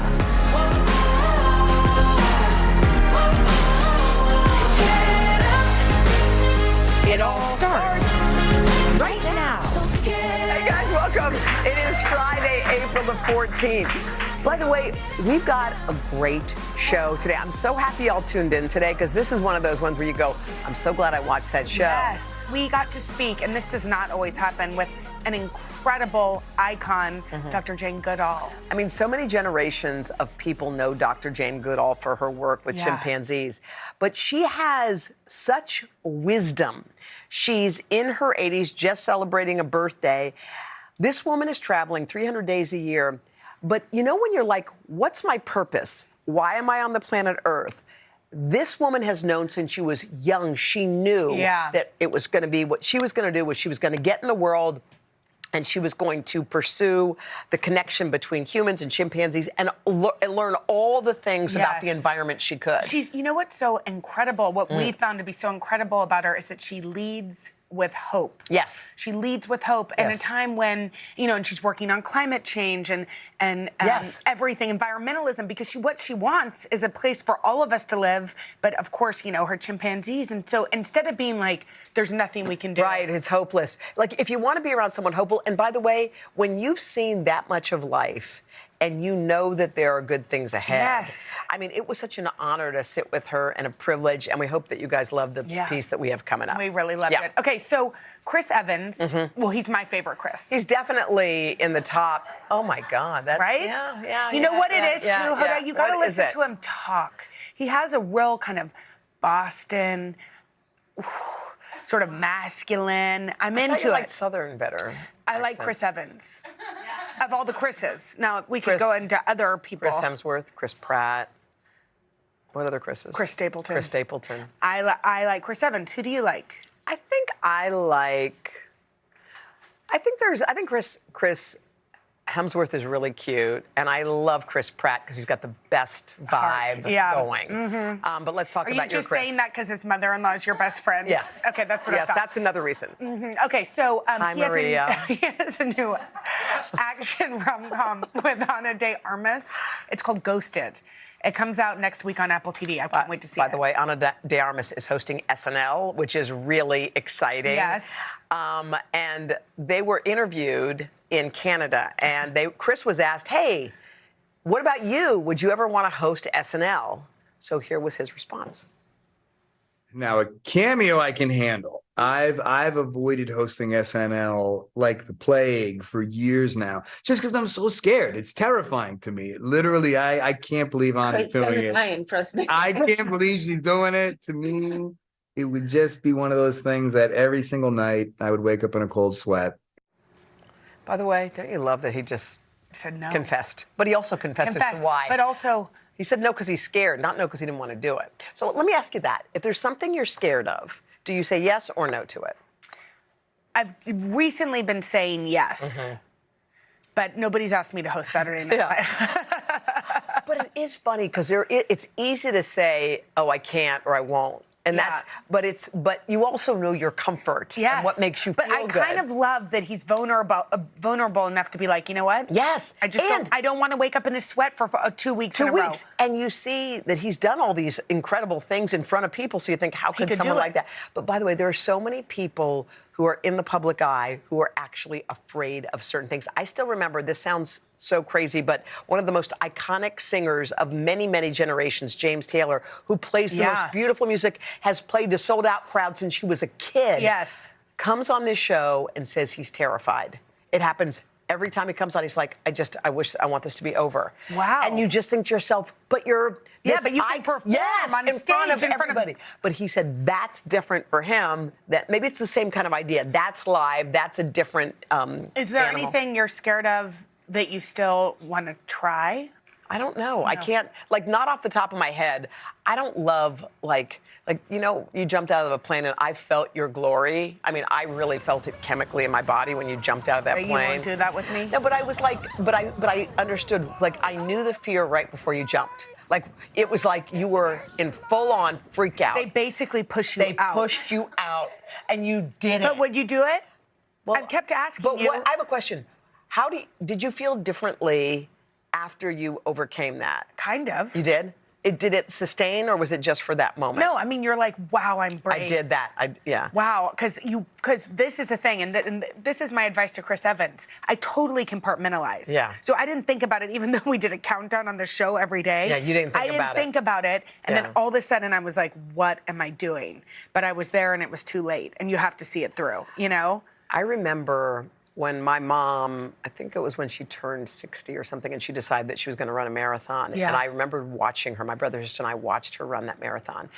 And I remembered watching her cross that finish line after hours. Yeah. She did it. It took forever. Yeah. She did not stop. Yeah. She finished that marathon. That was a life-changing moment for me because I thought to myself, wow, if she can do it, I can do it. Like Yes. sometimes, Yeah, even maybe it's watching- not even for Yes. you. Maybe it's for your Sometimes- girls to yes. think like, wow, It's like, mommy Mom is can great. do that. Yeah. Dang, you know? Anyway, it seems like one step at a time I'm trying to talk you into it. Okay, so Harry Styles is proving he has not let fame get to him, okay? Or at least when he goes home. His mom did a recent interview with the Daily Mail and she shared what Harry's like at home. She says that despite his major success, he's stayed very true to himself. Yeah, he's just the same as he's always been, she says. When he was a little boy, he was very much like he is now. He was just a smaller version back then. And she said that when he gets home, he immediately raids the fridge. Some things don't change. Because that's what you do. You walk in your house, you kiss your mother, you go to the fridge, and you see what's in there. Do you do that? Yeah, I mean, I walk in. pantry. Are you more of a pantry girl? I like the fridge. I kind of dig the fridge. I like to know what's going on in there. Yeah. And my mom always packs it with all the things Well, we and she love. makes baklava. Yes, she does. Do you immediately She start to makes eat her baklava? Oh, it's a mean baklava too. I love No, and if baklava. you've had baklava, no, you haven't. I had okay? it at Jason's Not yet. Deli. That's where I ate all my foods. Okay, you're gonna have to try my mom's baklava. I have tried it. Good. You're right. It blows Jason Deli out of the water. yeah. So it's so interesting how when you go home, it's like you're back to being a kid. Yeah, well, you're in your roles. It's like you, your sister, your brother, you sit at the table, you do the things. It's just like you become those old roles. You know, or are you going to bed? Do you want something to eat? You're like, time to wake up, time to go to church. You're like, wait, Guys, I'm we're grown. waking up at this time tomorrow. We're like, the good news is we have alarm clocks, you know? Right, we can do it But on our I own. will say my favorite thing about going home is that my dad makes me a cup of coffee. They get up so early and seeing Bernadette, you know, my old cat. Of course. But also, you're gonna have to bring Hollywood to meet Bernadette. Oh, I know they're like cousins. But just by God, yeah. Look who is here. It's our resident trendsetter. Comedian Michelle Collins. She's going to give us her take on some hot trends. Look And by at her. trendsetter, meaning trendvetter.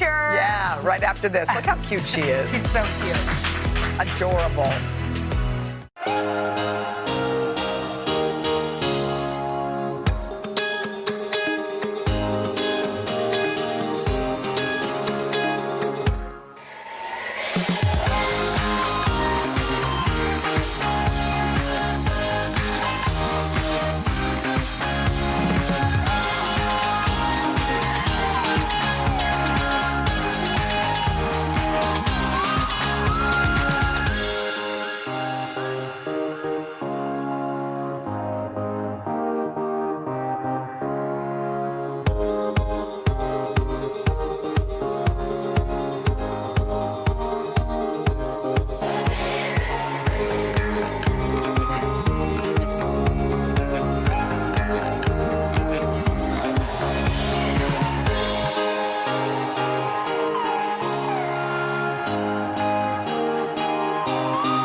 All right, we're back. It's a Friday, and our good friend Michelle Collins is with us. Okay, not only is Michelle hilarious, Yes, but she she is. always is in on the latest trends and dating, pop culture, and everything in between.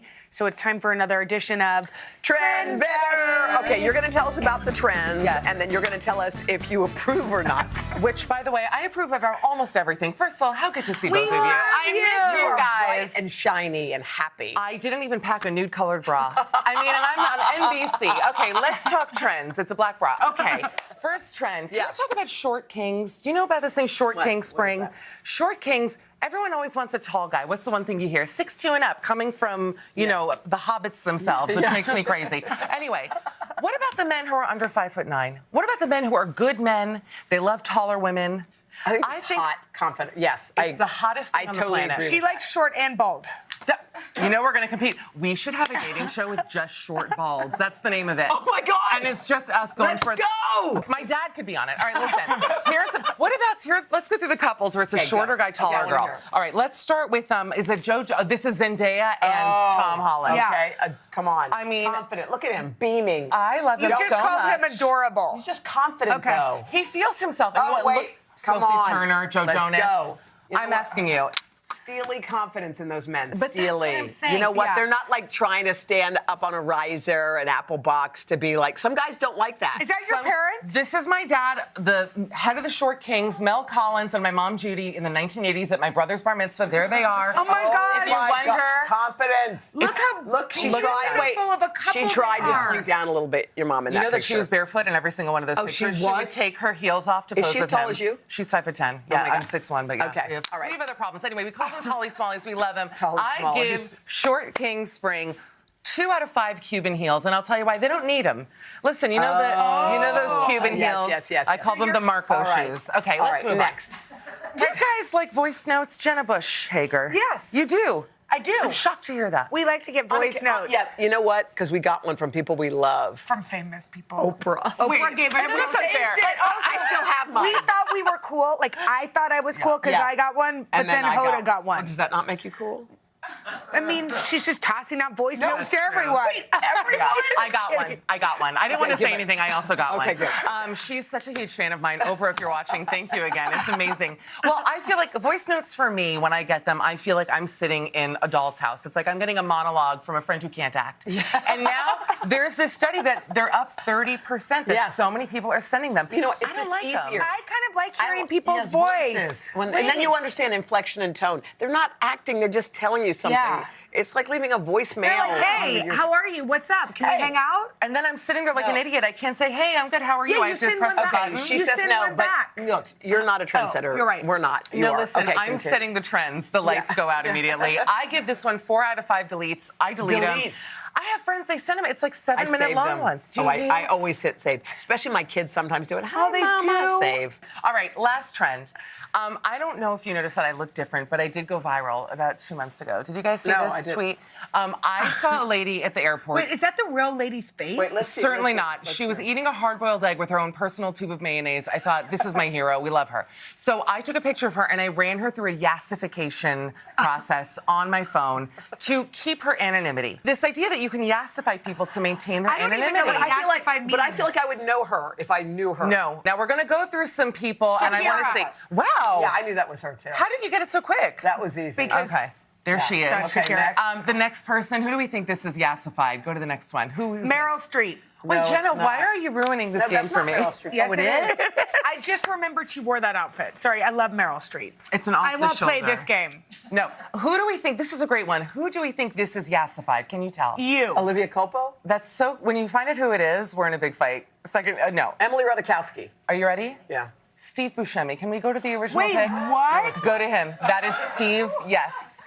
That, Well, she's really pretty. I'm sorry. she looks like Angelina Jolie, Yeah. but you're insinuating that if I cut my hair, that's what I look like, and we're okay with it. Buscemi. Steve Buscemi. Wow. But look at this. Now, who do we think these lovely girls Wow. are? Oh, boy. Okay, we gosh. know our outfits. How do you feel about the look of this? Because it does We almost look look so real. No. fake. Phony. Yo, Girl. are we turning everybody into a Kardashian? Is that the point? This is the It seems problem. like. I feel like when I go through those filters, though, when I look at my face and I see, like, it makes you want to just turn into, like, a mail order cartoon? bride. Yeah. Cartoon. I want to do Mail-order it. bride. I know, but you know what I mean? Like, that little nose, those very foxy eyes. If any surgeons out there out Well, I for never had Instagram- heard of yassifying, but how do you know. rate it? Oh, how did I rate it? Let's give don't it 5 out of 5. Who is that? Oh, it's a Emojis. Brat Stalls. Brat Stalls. Brad. Oh, yeah, because Oh, everybody looks like a brat doll. That's my Yeah, dream. by the way, that's your dream. I love you. I'm not kidding. You can listen to the Michelle Collins Show every weekday on her Patreon channel. Good. Thanks, Soda. Welcome, We love girlfriend. Michelle you. Collins. Okay, Coming up buddy. next, the legendary scientist who blazed a trail for generations of women. We got to sit down with the one and only Dr. Jane Goodall. It was a pinch me moment right after this. One of the best parts of this job is that Hoda and I often get the opportunity to cross paths with legends. And for our series, Hoda and Jenna's Trailblazer.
It was such an honor. We are talking about scientist and activist Dr. Jane Goodall. She has witnessed so much change during the last 7 decades of her career, but one thing has always remained constant: her hope for the future. Take a look. Dr. Jane Goodall has spent the last half-century changing the game for science and for women. For this 89-year-old living legend, it started with a little help from her mom. When I first dreamed, I was 10 years old. I'm going to grow up, go to Africa, live with wild animals, and write books about them. Everybody laughed. How will you do that? We had virtually no money when I was growing up, and it was during World War II. And anyway, you're just a girl. But my mother said, if you want to do something like this, you're going to have to work really hard, take advantage of every opportunity. My 2 girls have studied you and science. There's this legacy that you are leaving, that women can do anything, that hope is possible. I wish Mom was alive to know how many people have said, Jane, thank you. You've taught me. Because you did it, I can do it too. In 1960, at the age of 26, Dr. Goodall did what many said she could never do. She touched down on African soil and went into the wild, the Gombe Stream National Park in Tanzania, to study man's closest genetic relative, the chimpanzee. Will you describe what that moment was like for you when you did gain their trust, when you created this incredible friendship? Now I'm living in my childhood dream. And getting to know the chimpanzees, their vivid personalities, the way the mothers have this amazing ongoing relationship with their developing child. Males competing for dominance, swaggering, standing upright, shaking a fist. They're so like us. They kiss, embrace, hold hands. And I got on a Geographic cover, and then there were all these people saying, well, she's only successful because she's got nice legs. That's so what they said? If somebody said that now, you'd probably sue them. Right? But back then, my attitude was, well, if that's what gets me money to study the chimps, which is my passion, thank you, legs. And so began the world's longest-running study of chimpanzees. Her scientific studies revolutionized the relationship between humans and animals and our knowledge about primate behavior. In the 1980s, Dr. Goodall became a conservation activist. If people, particularly our young people, lose hope, we're doomed, because when you lose hope, you fall into apathy and do nothing. And you know, we've got a window of time to start healing some of this harm we've done to the environment. The key to her success? Giving everyone a seat at the table. One thing I was thinking about, especially in this environment, where everyone is nose to nose when they're arguing about something. No one can find common ground. How do we get that part back? Yeah. When I went into the medical research labs, chimps in 5-foot by 5-foot cages, I was shocked, horrified. I didn't attack them. I showed them pictures of the Gombe chimps, chimps in freedom. And I could see their turning in thinking. And it led to a series of meetings and the beginning of change. If you don't speak to people, how can you expect them to change? That's it, though. I know. That's what we need everywhere right now. It's a message that transcends cultures and generations, and a message that Dr. Goodall continues to work tirelessly to pass on to the next generation with her youth organization, Roots and Shoots. The new Apple TV Plus show, Jane, is inspired by her work. Only if we understand, will we care. Only if we care, will we help. Jane Goodall said that. I hope that just from watching, they can then go to doing. Hope, is that something that you are still full of at this point in your life? Well, my main hope is the youth, because once they know the problem and they're empowered to take action, they're so full of energy, enthusiasm, determination, and they are changing parents and grandparents. Yes. That's the way to change minds, is to reach the heart first. As Dr. Goodall approaches the 10th decade of her life, she continues to travel 300 days a year. When she's not working, she lives with her sister in their childhood home in southern England. If you ever had a day and your calendar was empty, what would you do after you opened your eyes that morning? I'd want to be somewhere out, preferably in a forest, alone in nature. Is that where you're the happiest? That feeling of oneness with nature is so important, because we are part of the natural world. and we need to respect it. But everybody has a role to play. Everybody makes a difference. We just have to choose what difference we make. We can plant trees, we can clear litter. Sometimes people, when they see how big the problem is, they're like, it's too big, I can't do anything. But we can. There's little things that all of us can do. Yeah, because the little things, when you multiply them by hundreds, thousands, millions, probably eventually billions, lead to a better world. Wasn't that amazing? What a great conversation. That everything she said has stayed with us. Like you can do one small thing for the environment every day. Every single day. Yes. It's within our control. We got that. Is. By the way, Jane is out today on Apple TV+. Yeah, it'll be fun for your kids to watch. Coming up next, actress and singer Vanessa Hudgens on her new unscripted movie and recent engagement. After this. Join Hoda Kotb for season 3 of her podcast, Making Space. Listen now.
Actress and singer Vanessa Hudgens secured her spot as one of America's sweethearts for her breakout role as Gabriella in the High School Musical movies. Yeah, now Vanessa is showing a more paranormal side in the new unscripted film on Tubi. It's called Dead Hot. Hi, Vanessa. Hi, How Vanessa. are you? First of all, you have had some big life news since you've last been here, so we must start with a... We have to. Congratulations. I know. It's really exciting. Yes. Really exciting. How does it feel? Do you? I mean, I know you. It feels amazing. It's so funny because I was talking about this with Cole, my partner, and people are always like, does it feel different? Does things feel different? And I'm always like that's my question normally, but now I get to be asked it, and I'm like, it actually does. It does. There's like a sense of security that is, and you feel so safe. Like it's the best thing ever. I love being a fiance. Is it sort of when you know, because they're 100%. Without question. I knew. After our first weekend together, I called my sister and I was like, I think I just found my future husband. Well, the thing that's kind of crazy, I know, and the foresight. Well, yeah, but was there something about him? Yeah. Just him, who he is. Well, there was something, I feel like I wish we had the foresight to print this out for your powder room, but he tweeted something a long, long time ago. Gosh, you guys did a deep dive? Yeah, this is what he tweeted. In search of a girl who's down to watch High School Musical with me and scratch my back. Wait, that was January 2nd, 2012. First of all, you need to frame that tweet. Put it above the toilet. Totally. That's where it belongs. But that, I know you are deeply spiritual and believe in manifesting. That's the ultimate manifest I've ever read. I know, literally. It's so funny. Yeah, it's crazy. I love the trajectory of your career. I know that you were speaking with Kelly Clarkson, whom we adore, and you were saying, when you watched her on American Idol when you were just a young girl, you said to yourself, I'm going to do that. I want to be on that show. I want to do it just like Kelly did. And then fortuitously, you get this call from High School Musical that changes your life. I mean, how do you think do you feel like you worked for that special moment? Do you feel like it came early?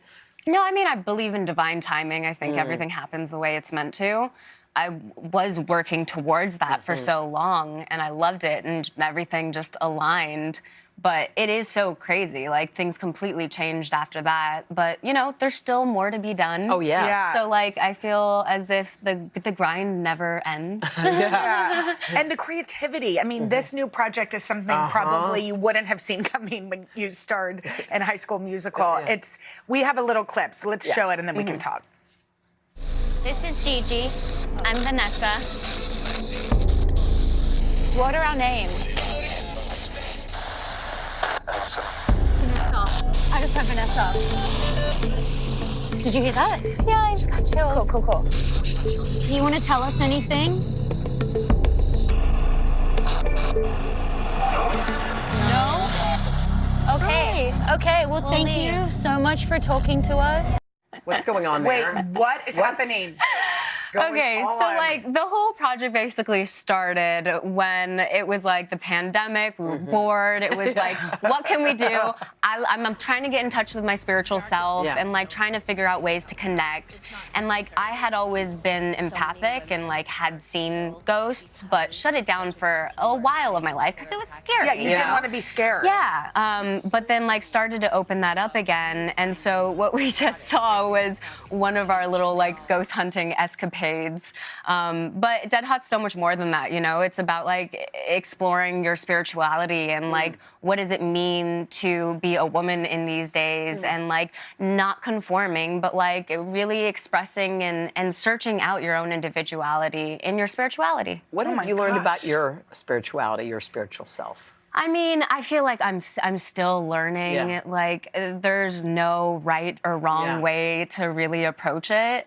But I've always been like very much like an earth witch. I've always felt the most grounded in nature and like was like playing in the dirt and like trying to make potions when I was like 3 years old. You know, like that's always been something that has been a part of me. But like now connecting to like my ancestors and my angels and like just figuring out ways how to like ground myself. Like spiritually, I feel, is just such an empowering thing. You got to go to, your mother is from the Philippines. You'd never been there. I'd never been there. You got to just recently go. That must have been an incredibly sort of spiritually awakening time for you. What was that like? Do you feel like it changed you? Yeah, I mean, like I had always said, I feel like there's a piece of myself that's missing because I don't know my heritage. I had never been, and my mom is from the Philippines, first generation, but like the traditions, like all of that, I was very unfamiliar with. And I had a moment when I was there actually meeting with these tribes, and they were talking about what they believe in and like how they do this dance and this ritual that is very like primal and tribal, and it's this dance and they're like calling all the good spirits and then they like crack a coconut and like cleanse you with it. But I was just like, this is so beautiful, and that's a side of the Philippines that I never knew. Yeah. So I felt very seen. That's so awesome. My parents are both from Egypt, and when I went to Egypt, I remember for the first time, I remember looking around and being so surprised at how connected I felt to people who I didn't share a language with. I felt like I was all red, white, and blue, but there was something about looking and seeing my eyes in somebody that felt transformative. Yeah, extremely. I mean, Filipinos are just the best too. Like, they're truly the happiest people ever. Like so joyous. I didn't meet a single person who felt like they had a bad day. Yeah. You know? Wow. Like just so much joy, abundant joy. Oh, well, and you too. You're always filled with that, but you're not going anywhere because we're going to play a game of hot or not. Hot or not. I think you'll like it. Right after this. So when is that?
back with actress Vanessa Hudgens and in honor of her new film, Dead Hot. We've come up with a little game we're calling Hot or Not. Okay, we're going to be given different topics ranging from fashion to viral, and we're going to have to say whether we think they're hot or not, and we're going to use these paddles. Okay. Okay. The first topic, and really we're going to depend on you because Yes, 'cause as Hoda we don't- was telling you in the break, we don't know. Okay, here we go. Okay, here's the first one. Yeah. Is the nearly naked dress. Okay, this is it.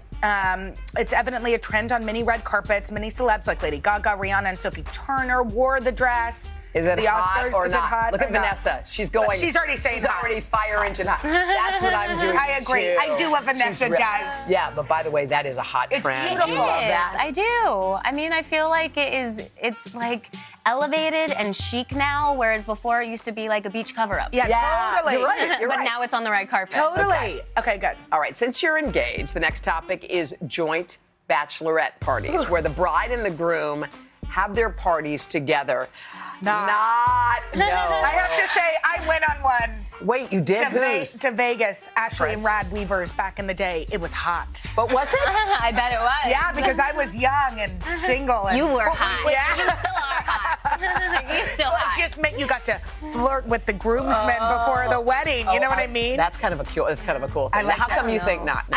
I'm like, You want your that's own. a time for me, Yes. with my girlfriends. Yes. Like, I love my honey, don't get me wrong. Yeah. But, like, I want to be with my girls and, like, Yes. express our divine Yes. feminine energy. Totally. Come on. Okay, we need to get you a shaman for your Yes. bachelorette party. Honestly, yeah. like, I got a guy to come and do, like, a sound bath healing Yes. meditation for my girlfriend's bachelorette That's recently. so lovely. And everyone's like, what? And I'm like, We it'll love be that. great. We're It'll be totally great. We love that. Yes. Totally. Wait, have you planned yours yet? No. Okay. I'm still looking for a freaking wedding venue. Okay. So if anyone out there has any suggestions, We'll hook you up. I bet you're gonna get them now. Yeah. Okay, the next one is a shoe that's gone viral. It is the knee-high Teletubbies boots. There was a fashion designer by the name of Christian Cohen, and it's part of a new collection he has for the children's show. Wait, I got a question. Are you wearing that? Is that what's that's happening? the shoe. That goes on like your I know. shin. So But the does that- little, is that the little person head is on sticking your the- It's knee. a Teletubby. Okay, not. I'm sorry. You like It's the nostalgia for me. Look at you with Because the I remember the Teletubbies. Oh. And like, By the way- it's such a vibe. It's a throwback. Okay. If you look at Hoda's purse, she has that weird little stuffed animal and her child's shoe, and I was like, what is that? All Okay. right. Last topic. All right. This caused a real stir online. Hidden Valley Ranch ice cream. Oh, no. yes, the yes. Wellen. I heard about this. Well, Okay, well, if we you have haven't, it here well, we for you have to it in try. case. Really? Oh my God. Now you have to. Now you're gonna Wait, know if I'm it's hot. gagged. I've been wanting to try this. You have? Yes, Hidden I have. Valley I mean, I love ranch. Who doesn't? Cole has literally Girl. like brought it up to me before. Wait, Can you What? take this home to him? Okay. I mean, All right. I don't think it'll travel well. That is such a my nod. gosh. Oh my God, that's terrible. I'm so sorry. And why would they I do love that? You, I love but Anne then Boleyn too. We're gonna that have to is give it not a it. And not. I love not. ranch on everything. You can't untaste That is it. so terrible. It's like the chives or something. No, it hurts my insides. I can't. You my can gosh. catch Vanessa in Dead Hot. It's premiering today on Oh, Tubi. oh my gosh, is that a ghost? Paranormal. That's a ghost. It's keeping the spoon. Oh my God. That was Ghost weird. of the spoons. Wait, there is a ghost in the studio. Now there is. Okay. All right. Speaking of hot, y'all, as the weather heats up, so do those April showers. We got your rainy day essentials after this. Can't get it out. Can't get it out. Welcome back to Today. We got a lot to celebrate on this Wednesday morning. It's good to have you along with us. You don't know when your moment's coming, but when it does, you take it. Everybody's good, and that's it.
Before we get to the Mayflowers, we got to get through the April showers, and we really want you to be prepared. Yeah, here with some rainy day essentials to help you survive spring is Leslie Sachs. She's the executive director of the Textiles Lab at Good Housekeeping.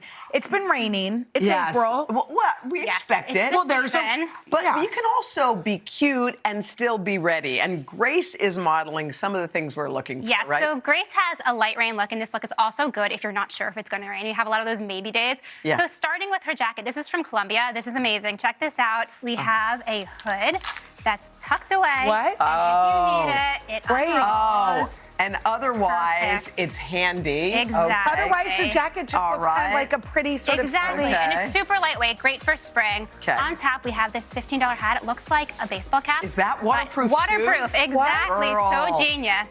Okay, on the bottom, we have these pants from Old Navy. So here's the thing. If it's raining, you don't really want to wear cotton pants, things like denim, because they will stay Yeah, wet. we've all had that kind of Exactly. saggy feeling. These are quick dry pants. Also loving the style with the wide leg, the split hem. And it comes in 19 sizes. I have to call that out because it's super inclusive. You know, plus, tall, petite, everything you need will fit you.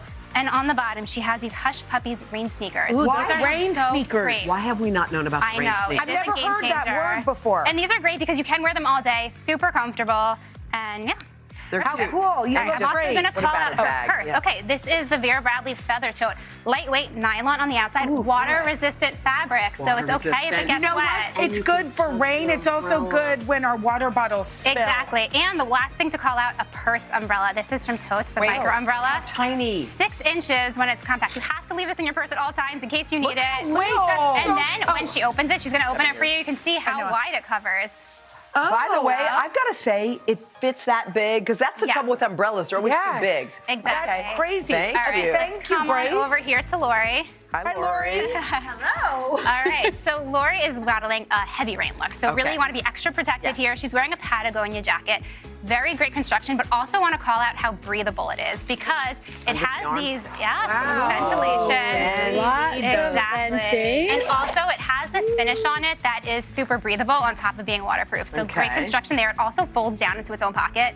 You can see we have it right here. So you can just throw that in your bag. Yes, Or if you're totally. just your backpack. Exactly. It makes it really easy to carry around. She is also wearing waterproof leggings from Amazon. These are only $33.99. What? Waterproof Also leggings? fleece lined, so they're super cozy. Are they too hot for They spring? feel so good. Oh, they do. I just So wanna, not too hot. I want to wear them all day long. And you But know you what I can wear them like? for You know what I running. like about it? When you wear a jacket like that, usually the rain drips off and your pants Yeah. get soaked, but Yeah. you've got The waterproof And we leggings. poured water on these in our lab, and the water literally rolled right off. Love it. Do they make those in all sizes too? Yeah. These go up to about 3X. Okay. Yeah. Cool. And what about the boots? The boots are from Boggs, so we love these because they have these handles in them. Oh, So when they it's pull them really heavy raining, Yes. you want that tall boot. Yeah. You don't want zippers because the water can get through the zipper. So having these handles makes them much easier to slip on. Easy to pull on and off. Exactly. And then the umbrella, Lori's going to open it for Okay. you because it's from Samsonite. It has an auto open. An auto open. Oh, it's Okay. double. Here's the thing about this umbrella. If you have ever had, I'm sure everyone has had this, the wind flips your umbrella inside out. Yeah. This prevents that. It has this double layer Wow. there. We've tested it in the lab. It is really sturdy.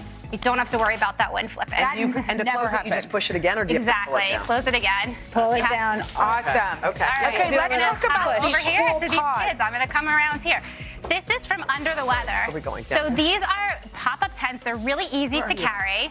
And you just pop them open. If you're going to be standing somewhere like a festival, a kid's sports game or whatnot, this is going to keep you the driest because an umbrella you might have the rain from all, This all is kinda areas Is it cute. easy to around. put up? Be honest. Pops open. I'm telling you, it's like a Should we get this for circle. Jazz Fest in case? No, it's not raining there. No. Okay, never mind. Yeah, so this is great. And then we have our two models here. We have Keaton. She's in a full rain set, pants and top, and she's got her hunter boots on. And then over here we have Bayla. She's in a Hatley rain jacket.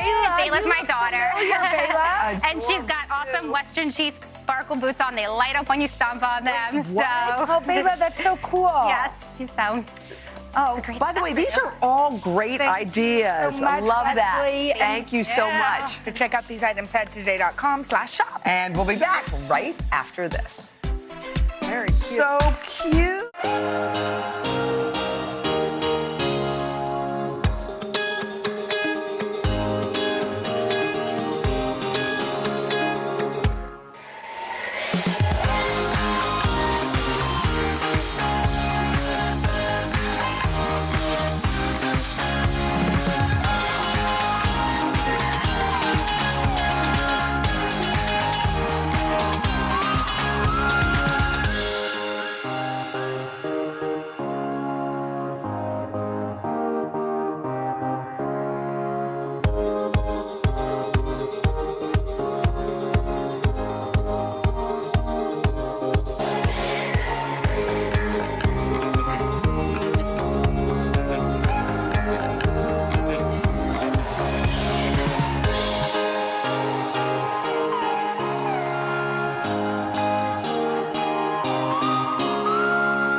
This week we got country star Reba McEntire. Plus, music producer and Oscar winner Questlove. And HGTV's hometown favorites, Ben and Aaron Napier. Oh, I love them. Y'all have a great weekend.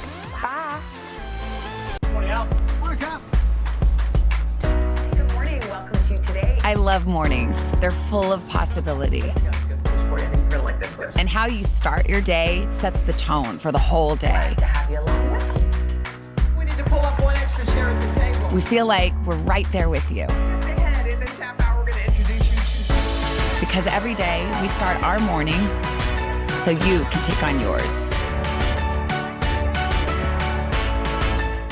Hi, I'm Al Roker, and I'm exploring iconic dishes from all across our great country, uncovering the many stories and traditions behind America's most beloved meals on my show, Family Style. Watch tonight at 9, right here on Today All Day.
Sponsored by Walmart.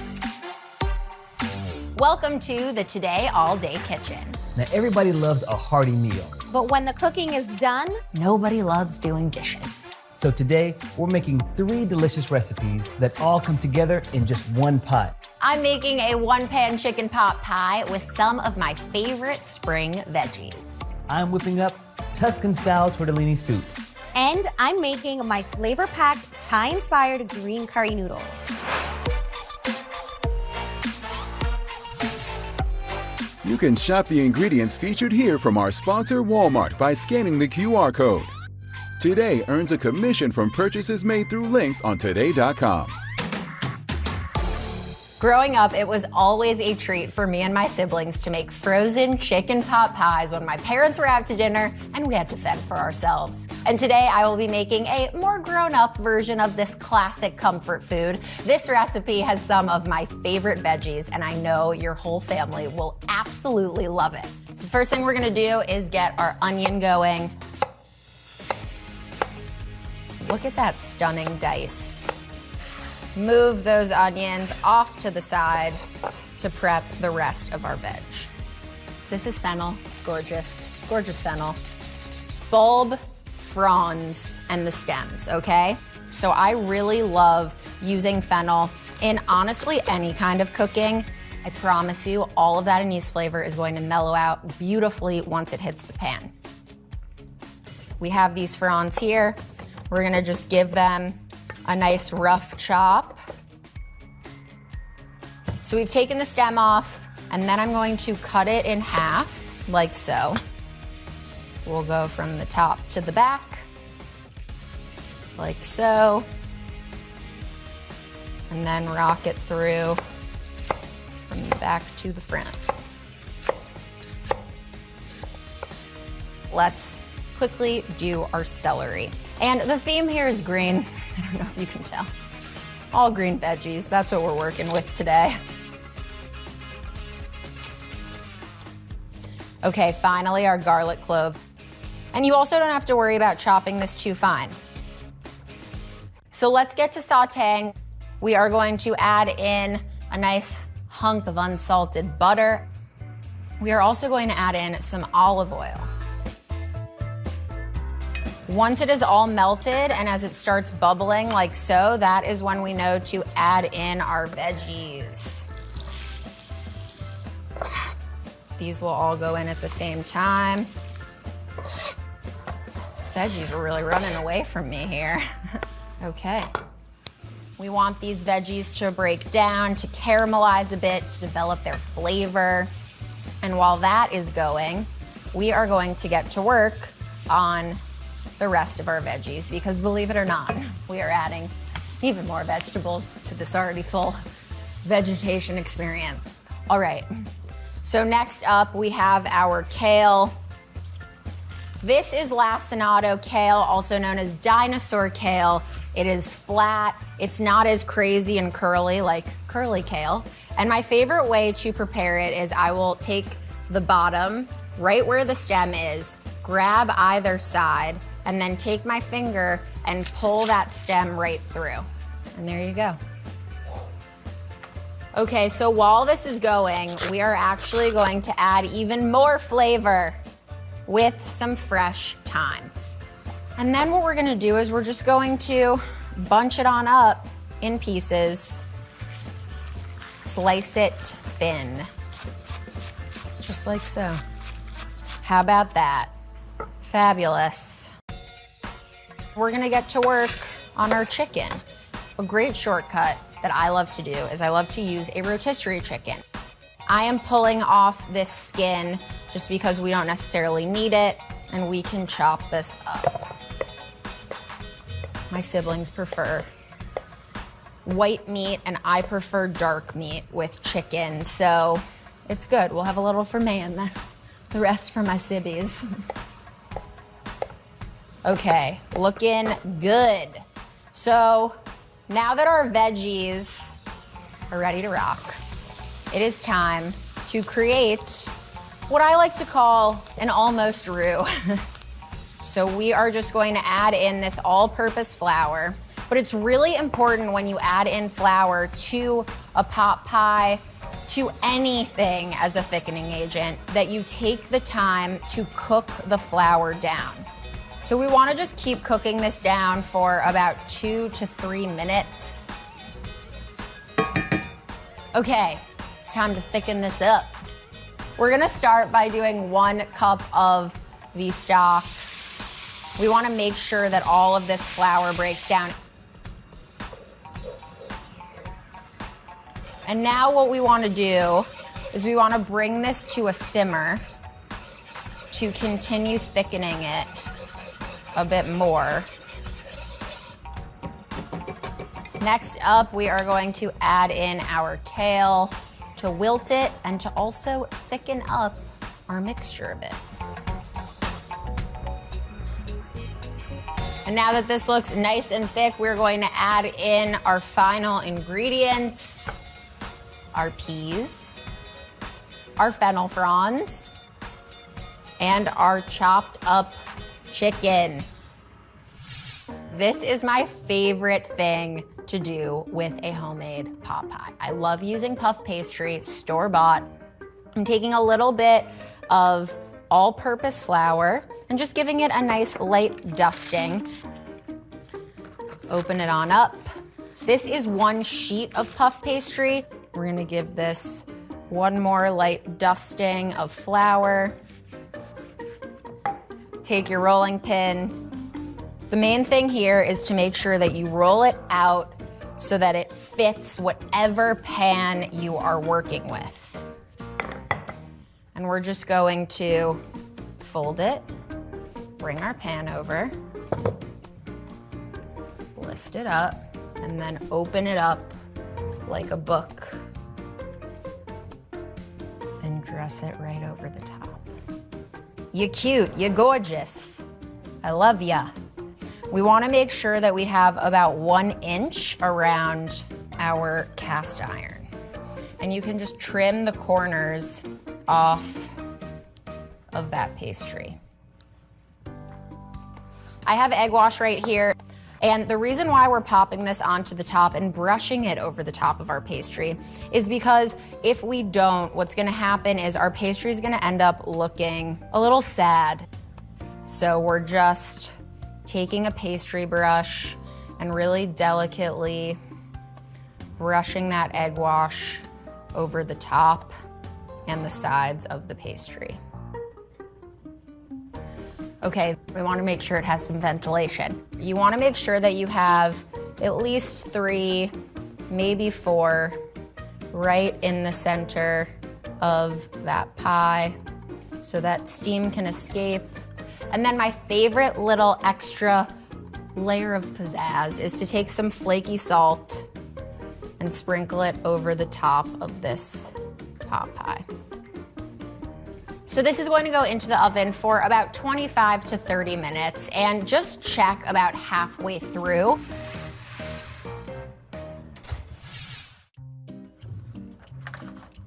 Oh man, our pot pie has cooled. We want it to cool for about 10 minutes after it comes out of the oven. And now there's only one thing left to do. Slice it up and give it a taste. And then we're gonna give this a nice big scoop. Oh yeah. Look at that.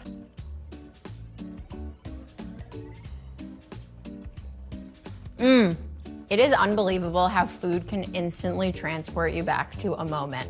It is just bursting with spring beauty and energy. I love it. One more bite, because we deserve it.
I absolutely love Italian food, just like everybody else. It's so comforting and it always tends to hit the spot. Now with minimal prep, my tortellini soup is just a thing to make at the end of a long day because it's just in one pot. All right, first thing we're gonna do is we're gonna fire up the big pot that you have in your kitchen.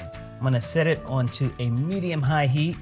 Next, we're gonna move on to the sausage. This is spicy Italian sausage. I think it adds a lot of flavor. Just remove the casing from the sausage. Well, a sticky little thing, isn't it? Then we're just gonna put this right into the pan right now. Squeeze that sausage right on out, right into that pot. Right now, I'm breaking up the meat so that way it'll be dispersed. It'll cook a little bit faster. Let's move on to chop up our veggies. So I've got some onion here. We're just gonna dice this up, slice it in half. And you can do generous chunks. There we go. Moving on, we got some fresh tomatoes here. Gonna dice these up as well.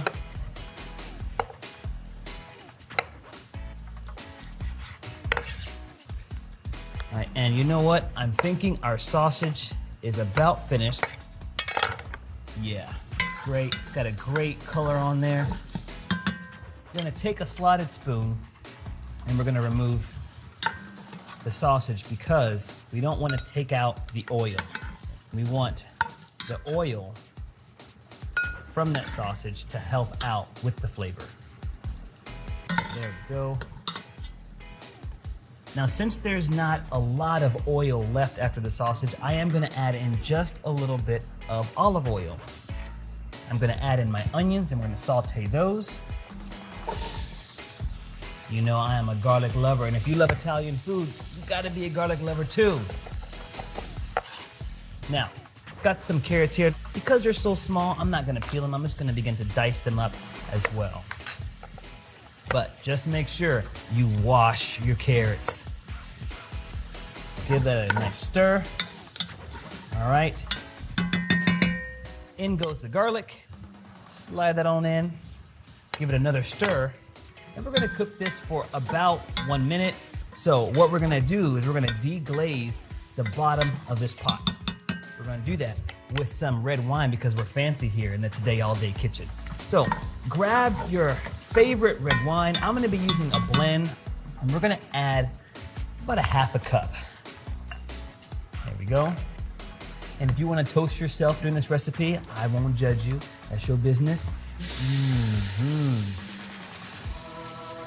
Let this simmer down. And in go the tomatoes. I'm gonna let the tomatoes rest in here with the onions and the red wine and garlic. Let that simmer for a minute. I'm gonna finish preparing the rest of our veggies. Basil. I'm gonna roll them up, stack the leaves. And I'm just gonna just like this. Beautiful. That should be enough. I'm gonna reserve some too for garnish at the very end. Check back in on our tomatoes and onions and look at this. You can see how thick it is. It's kind of slushy. That's exactly the texture that we want. I think this looks good. What about y'all? Yeah, Kev, it looks real good. Okay, let's start to bring everything else together. I'm gonna add in some oregano. Adding back in the sausage as well. Give this a good stir. And then our stock, pour it in. This is some chicken stock. Another pinch of salt, some black pepper, and lastly, I'm gonna sprinkle in some basil. Boom. Do we want some heat? Yeah, Kev, we want the heat. Bring the heat. All right, some red pepper. Boom. I'm gonna crank up the heat so that it comes to a boil, and then as soon as it starts to boil, you're gonna wanna reduce the heat down to a simmer.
We're gonna take some kale. All I'm doing is folding the kale over, and I'm gonna take out the big stem. Take it at the very top, and just drag the knife along the stem. Comes right out. And then just do a chop. Like go, just like this. This is great, still simmering. Ready, in, go. The kale, beautiful. And this is some cheese-filled tortellini. I'm gonna cook this for about 5 minutes. You can cover and let this simmer.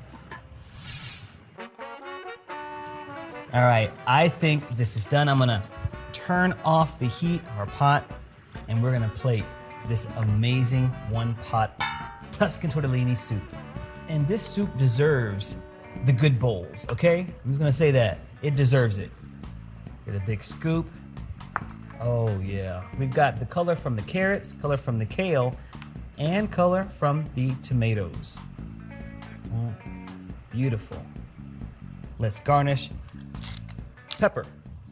A little bit of dried oregano if you want some. Beautiful. Basil. There we go. And look at this. Holy smokes. Cannot wait to devour this soup. Oh my Lord.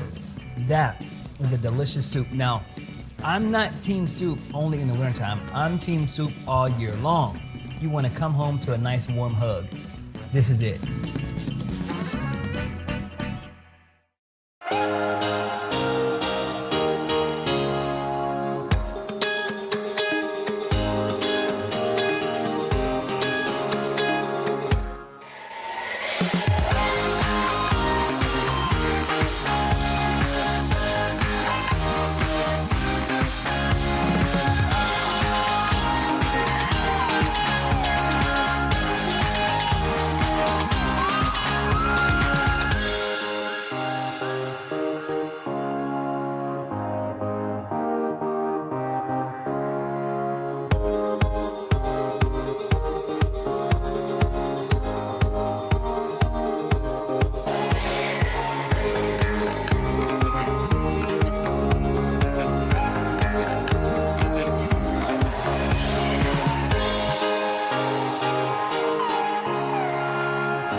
I know making a curry from scratch might sound intimidating, but I promise it's actually pretty easy. After trying this recipe, you may never go back to that jarred stuff. I'm gonna kick things off with my curry paste. Traditionally, this is made in a mortar and pestle, but this girl is busy, so we're gonna put everything in a food processor and it comes out just great. So we're gonna first start with some coriander stems. So get those right into the food processor. Then we're gonna use one small shallot or half of this large one here. And I like to quarter it so it's easier to blend up in the food processor. So get that right in. And then we're gonna use 4 cloves of garlic. 1 Thai green chili. You could just take the stem right off like this. And you could cut this in half if you'd like so it's easier to blend. And then we're gonna use 1-inch piece of fresh ginger. Fresh is key.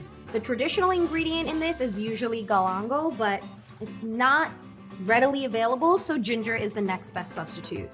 And the best way to peel ginger is using a spoon, because if you run your spoon right against the meat of the ginger, the peel comes right off.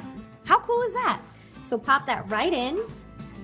Next, we want half a stalk of fresh lemongrass. I'm just gonna give this a rough chop.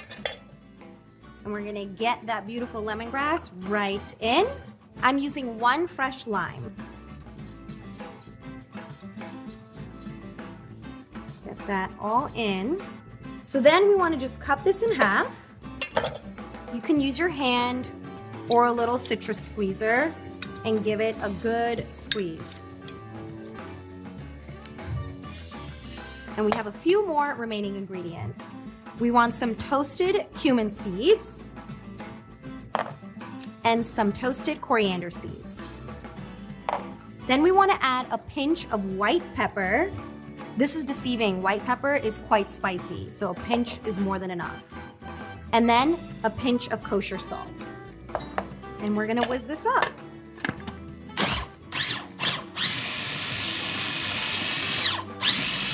And just keep pulsing.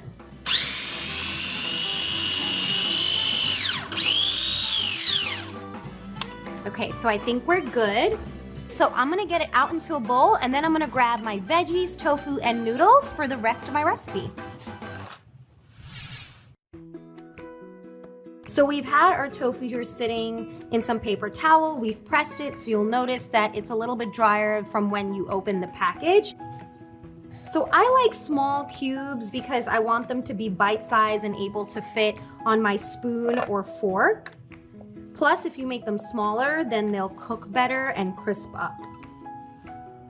Okay, the next step is tossing them in some cornstarch. So you just want to lightly coat them. Great. So let's turn our skillet on. And we're going to want to get this to about a medium-high heat. Coat the bottom with some neutral cooking oil.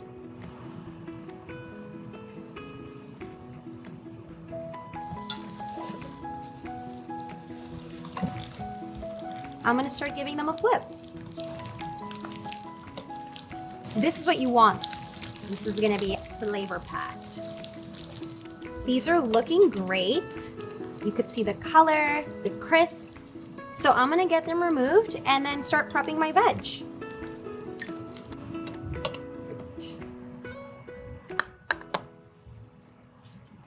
First, I'm going to slice my onion. We're just using a medium to large yellow onion. So I'm going to do a quick slice on each half. So our onion is done. And next we want to do one long red chili. These actually aren't that spicy, but they're going to add a lot of flavor and they're going to look beautiful against the green curry. So we're just going to give a quick slice on this, just basically thin circles. Great. And next we want to slice a green bell pepper. This one's a big one. So cut this in half. And I just like to scoop out the center to clean it up.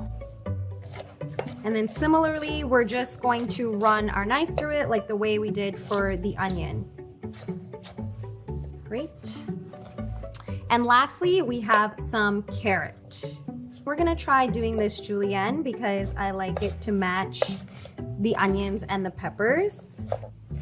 Okay? And now the one pan or pot magic begins. So we're gonna take the same pan that we used to crisp up our tofu in. While that's heating up, we're gonna coat it with a little bit more of that neutral oil.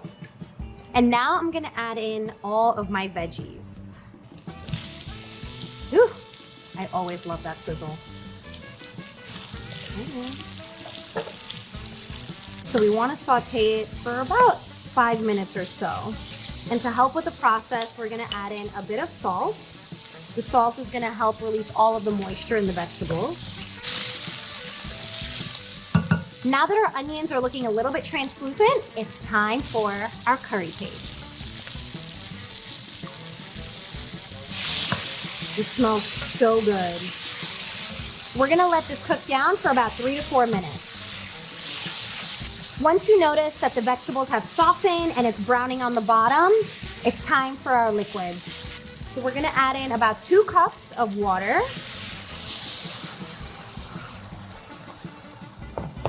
And some full-fat coconut milk. And now is when we add our green peas. Stir this all together, and then we wanna bring this to a slow simmer. So while we wait for our curry to come to a slow simmer, I wanna talk about the noodles. So I'm actually using edamame noodles, which are noodles made out of edamame beans. They're super delicious and they're a beautiful green color. Okay, so our curry is simmering. So now it's time to add our noodles.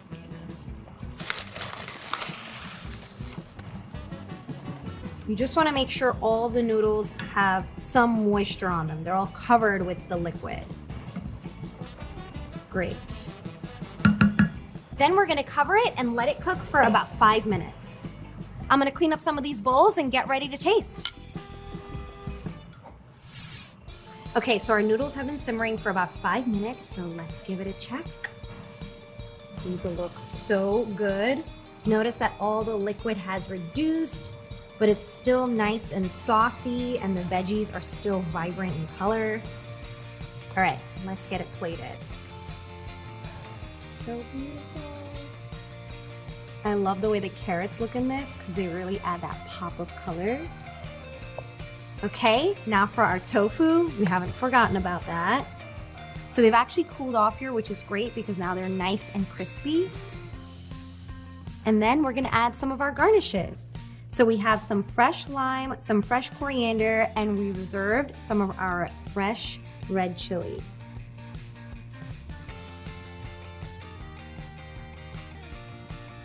Look at this. Can you believe this was made in only one pan? I just have to give this a taste.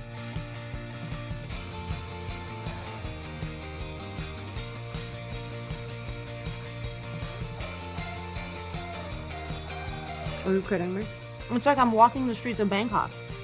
It's so vibrant, it's so fragrant. You should always eat with your eyes first, and this is certainly a dish that I'm eating with my eyes first.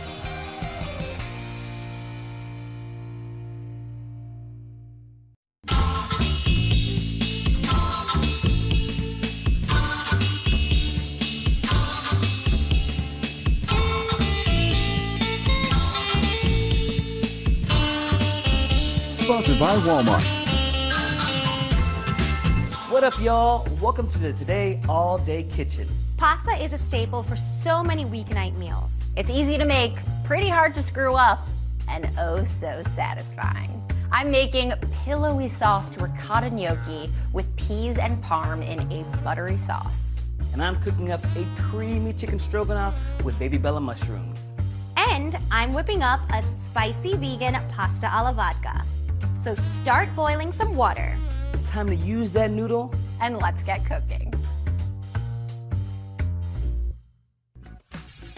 You can shop the ingredients featured here from our sponsor Walmart by scanning the QR code. Today earns a commission from purchases made through links on today.com. I have to admit, pasta is one of my go-to comfort foods, so I am very excited to share this recipe with you. The first thing we want to do is take our gorgeous ricotta and actually lay it out in a thin layer on paper towels. Since the ricotta is the base of our dough, we need to remove some of that moisture so it ends up really nice and light and fluffy rather than dense. We are going to let this sit for about 12 to 15 minutes just to make sure that the paper towel absorbs that moisture, but lucky for me, I made one before. And here is how it ends up looking when it is done. Stunning. Okay, so now let's just make our dough. We have our ricotta right here. Plop it right on in. So we have 2 large eggs here. I'm going to crack them right into our bowl. 1 cup of finely grated Parmigiano Reggiano cheese and some kosher salt, just to awaken the flavor. Before we add in our flour, we are going to delicately mix it all together so it creates a really light, fluffy consistency. So now that this is looking really beautifully mixed together, that is when we know it is time to start adding in our flour. It's really important here to add your flour in 1/4 cup at a time because we don't want to develop too much gluten, but we also want to make sure that our ricotta stays nice and fluffy. We're just going to delicately mix it until there are no more big bits of flour, and we'll just keep mixing. Our final 1/4 cup There we go, looking good. Now it is time to shape our gnocchi. And then we're going to take our dough mixture, kind of form it into a bit of a, it feels so good. It feels like a baby's bottom. Can we use that in the final cut? It's what it feels like. Okay, and now we're going to dust the top with a bit more flour. And this is my favorite tool whenever I'm making pasta, also whenever I'm cooking to easily pick things up. It is called a bench scraper. It's typically used for decorating cakes, making sure you have a nice smooth line of frosting around your cake, but it does such a good job of picking things up, and it also does a great job of cutting things really evenly. And we are going to cut this into quarters. And the next thing we're going to do is we are going to roll this out into a beautiful snake that is about 1 inch thick. It feels so nice, so soft. I like to cut off the end first, just because this end, it doesn't look as nice. And then what I'll do is I will just keep cutting little 1 inch pieces of pasta. And look at that. They look like little pillows, don't they? Look at how beautiful this is looking. And what we're going to do is we'll take that same bench scraper that we have, lift them up, and transfer them to a parchment lined baking sheet. All right, and we're just going to repeat this with our remaining pieces of gnocchi dough.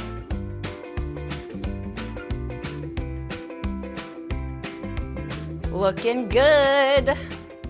Before we cook our gnocchi, I want to get started on the star of our sauce. This is a lemon butter sauce, so we are going to be using the zest and juice of 2 gorgeous lemons. And I'm going to show you my favorite way to prepare lemon zest. So we're just going to take the peeler and run it along lengthwise on this lemon, pulling the zest off of the lemon.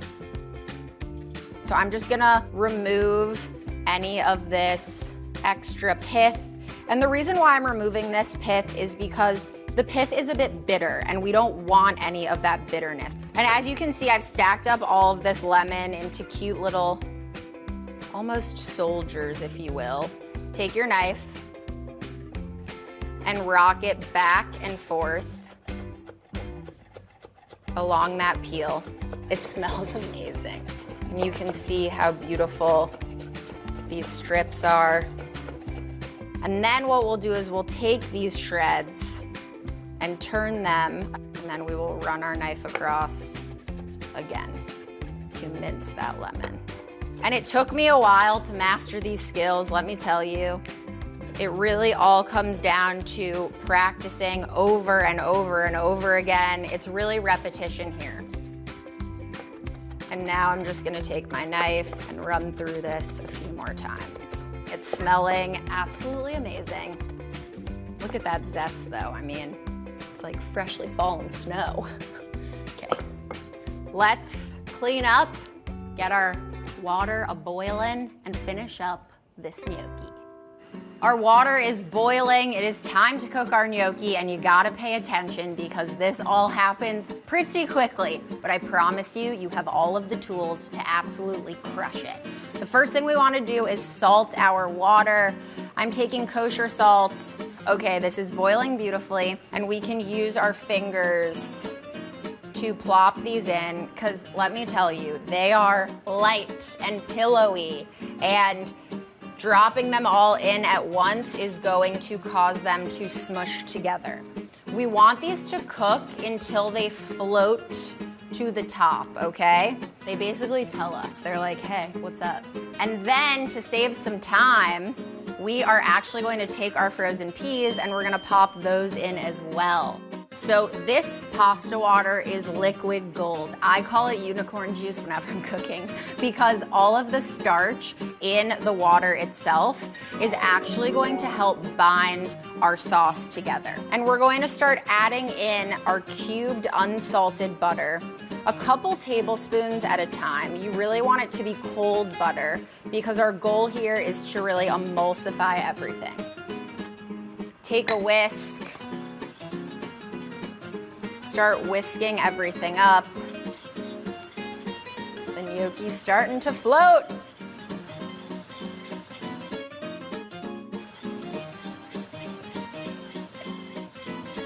And now we are ready to bring our sauce and our gnocchi together. I've actually turned off the heat. If it is too hot, it may cause your sauce to break. So just make sure you turn that heat off. Next up, we're going to add in half of our lemon zest. How good does this look? Okay, next up, we are going to slowly add in our parm. Keep on mixing it back and forth so that it melts in a nice, even fashion. It is smelling so good. And as you can see, it is really looking super glossy. And it is tasting delish. So add in the lemon juice a little bit at a time. Again, we want to emulsify this in. We don't want to freak out the gorgeous sauce that we just worked so hard to build. It is coating all of those beautiful pillows of gnocchi. And now it is time to plate it up. Oh my gosh, you guys, how gorgeous does this look?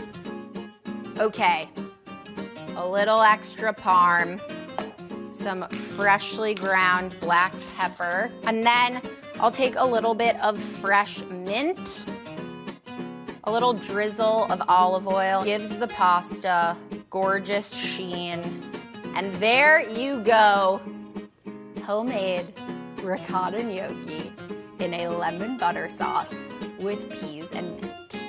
I'm so excited to try this.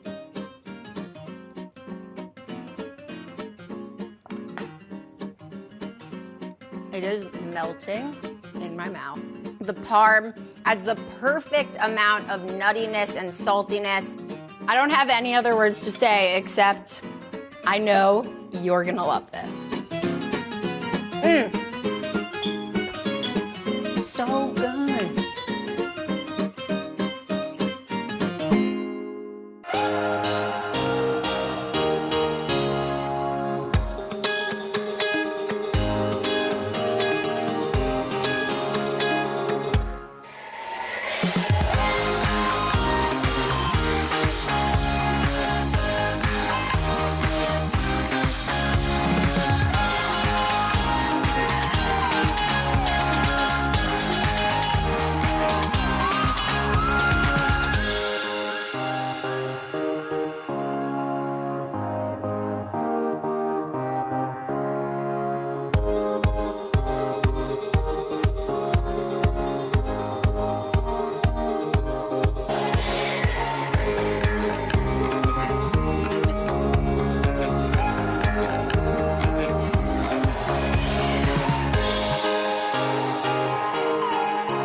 When you hear stroganoff, you're probably thinking beef, but this creamy comfort food pairs incredibly well with chicken. But the best part about this dish is that it all comes together in one pot.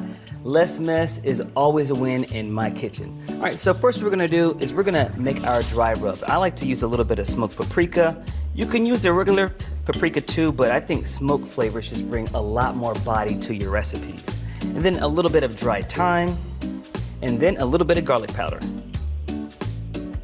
Give that a good swish. All right, now let's move on to our chicken breast.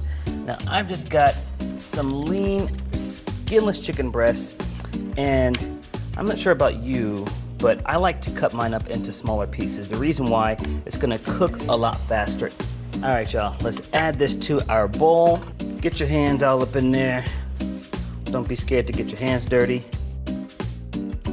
I'm gonna just rinse off the cutting board and wash our knives so we can prep the mushrooms. Okay, now I'm gonna be using some baby Bella mushrooms. I think they're super delicious. I'm just gonna slice this into small slices just like this. So I've got a ton of mushrooms here, and you're probably thinking, yo, Kev, that's not gonna fit in my pan. Don't worry, mushrooms are kind of like spinach. Once you start cooking them and add some heat to them, they shrivel up really, really small. So they will fit, I promise you that. Our mushrooms are cut up. I'm gonna set these aside, and now we're gonna fire up our pan and get cooking. All right, we're gonna place this on a medium high heat. Okay, with it nice and hot, in goes the oil. This is a little bit of olive oil, a little bit of heart health, a little sprinkle of that. Then I like to grab some tongs, and in goes our chicken. Ooh, I love that sizzle sound. We want a nice sear, a nice color on the chicken. There we go. You're gonna wanna cook this for about 4 to 5 minutes on each side, and then look at this. Oh, just lift it up. And look at that beautiful color on the chicken. Move it around a little bit. If you're feeling brave, you can go ahead and toss it. But again, this is a no mess recipe, so the least amount of mess you can make in your kitchen, the better. This chicken is just about ready. I'm gonna move my mushrooms a little bit closer. And then I'm gonna use my tongs. I'm gonna start taking out the pieces of chicken. Oh my God, look at that. It's just looking so good. Kev, you did that. If you're not your best cheerleader in the kitchen, I don't know what you're doing. You gotta just give yourself a pat on the back. It smells so good, it looks so good. Exactly what we want. I'm gonna set this over here. Now, I'm gonna add in the mushrooms now. Now, there's a lot of chicken flavor here already, so we want that. Oh, we've got a good sear here. I'm just gonna wilt them just a little bit by using a little bit of our chicken broth. Just a little bit, just to create some steam. And also, this is gonna help to deglaze the bottom of our skillet as well. I'm gonna get my Salt Bae on, give me a little pinch of salt, just a little bit. Boom. And the cool thing about mushrooms is that as they're shrinking up too, you know, they're just soaking up all this flavor. So people that say, I don't like mushrooms, I'm like, yo man, mushrooms are like flavor bombs. They make your mouth water. It's that umami factor. More love to mushrooms this year. Now we're gonna try to create a little bit of a thick gravy here. We're gonna add in a little bit of flour. I'm gonna give this a quick toss first.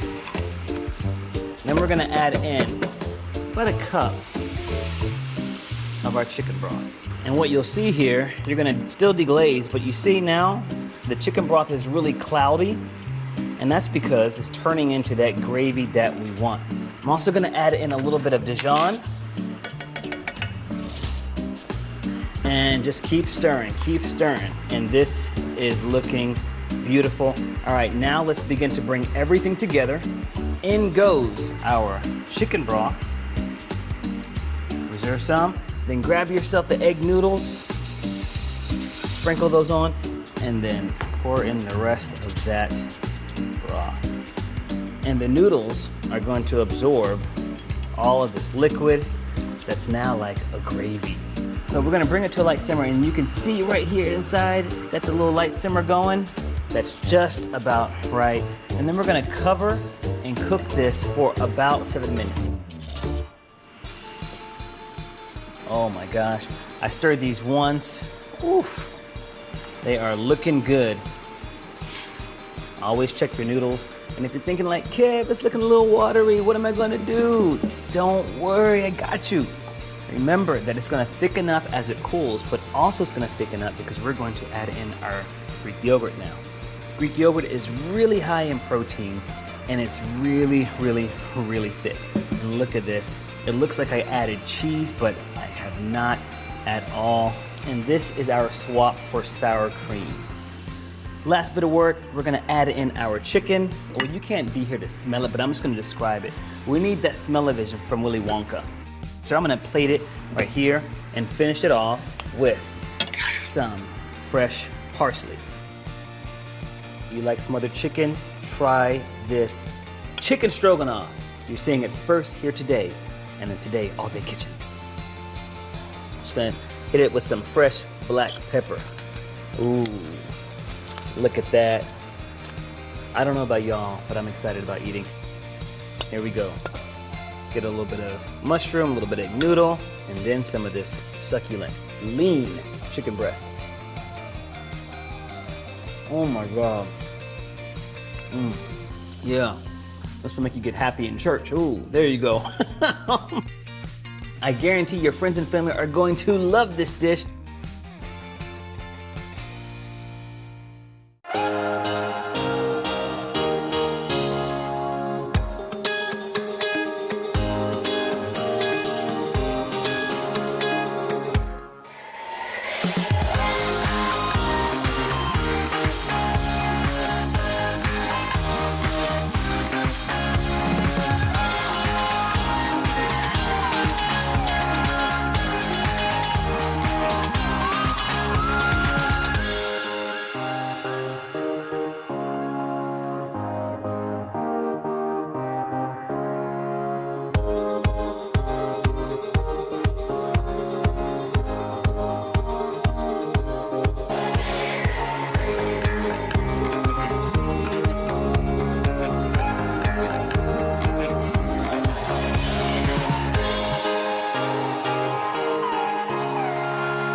grew up on Staten Island, so I can't even tell you how many pasta dishes I've eaten over the years. One of my absolute favorites is penne alla vodka. So today, I'm giving that beautiful pink sauce a vegan makeover. And I'm putting a little twist on that penne too. Let's get started with the crunchy breadcrumb topping. So first, I'm gonna get a small skillet over medium-low heat, and we're gonna add in a little bit of olive oil. So for our breadcrumbs, we're gonna use panko breadcrumbs. I love using panko because it's extra crunchy and it's plain, so we can add anything to it and really manipulate those flavors. And the way we're gonna do that is by adding some red chili flakes because we want this spicy, and a little bit of nutmeg to really round out those flavors and add that earthy component. A little bit of kosher salt, and a little bit of freshly ground black pepper. And we're gonna cook this over medium-low until it gets a nice golden brown color. So we're essentially just toasting it in the pan. This usually takes about 5 minutes to get nice and golden and crispy. This is a test. If it loosely moves in the pan, that means it's ready.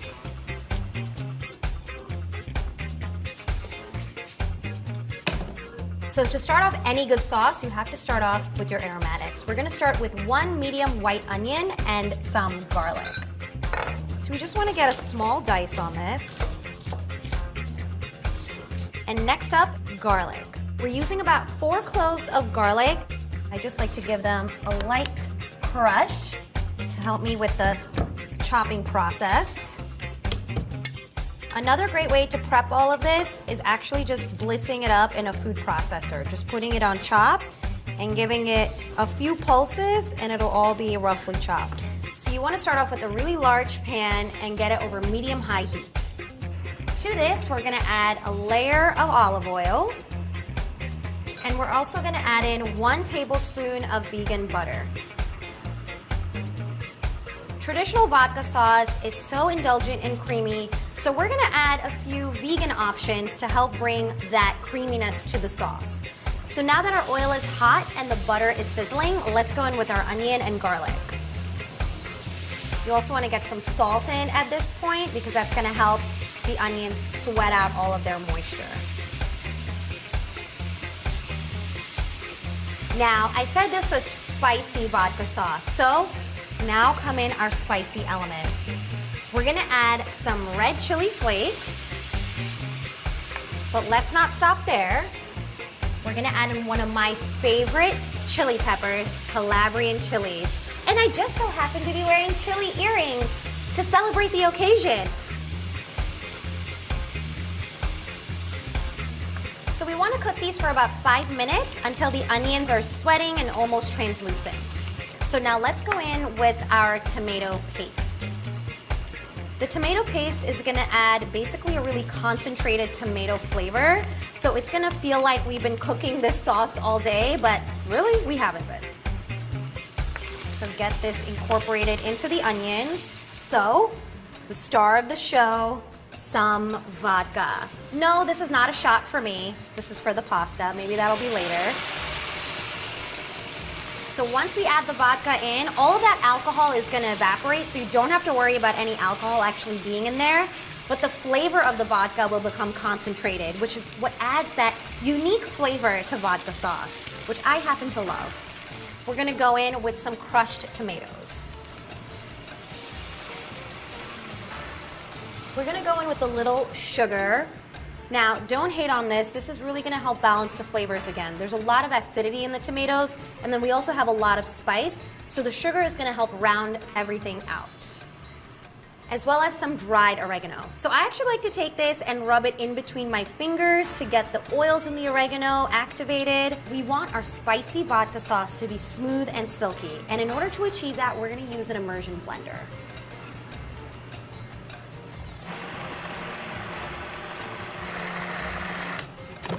This looks great. Look how vibrant that is. It really is starting to look like vodka sauce.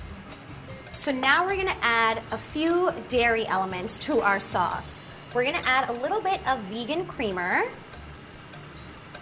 as well as some vegan cream cheese. So you wanna make sure to incorporate all of that in, and you can see the color is this beautiful light orange vodka sauce color. We're gonna add in 1 whole sprig of fresh basil, right in.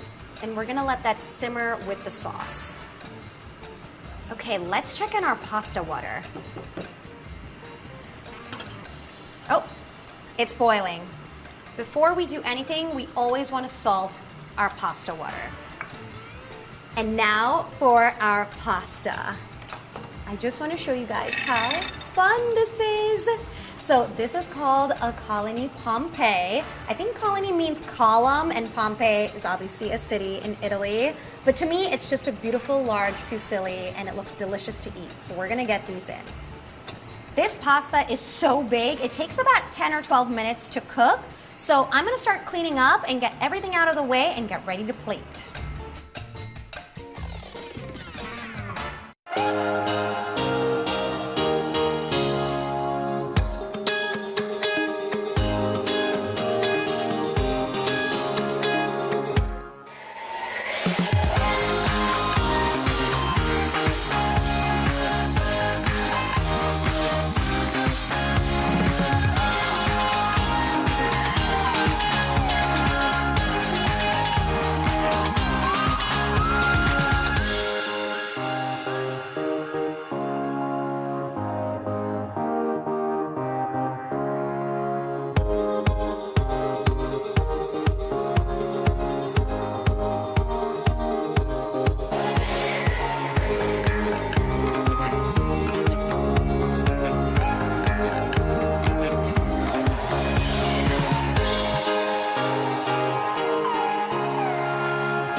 Our pasta looks ready, so let's add it into our vodka sauce. Beautiful. This is so fun. Look at these swirls. And this is liquid gold. This is our starchy, salted water. So we're actually gonna add a little ladle into our pasta to make it even silkier. You wanna make sure to gently combine this with the sauce because we don't wanna break up our beautiful giant swirls of pasta.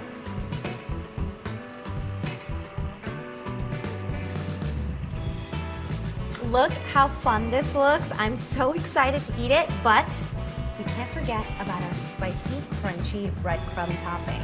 So it's now completely cooled, so we can just use our hands to garnish it as if we were garnishing it with Parmesan. And then if we want to be extra fancy, we can add a little sprig of fresh basil.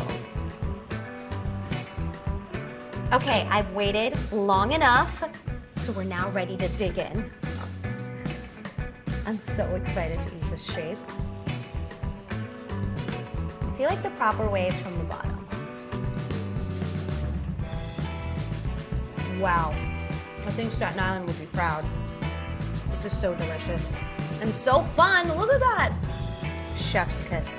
This is delicious.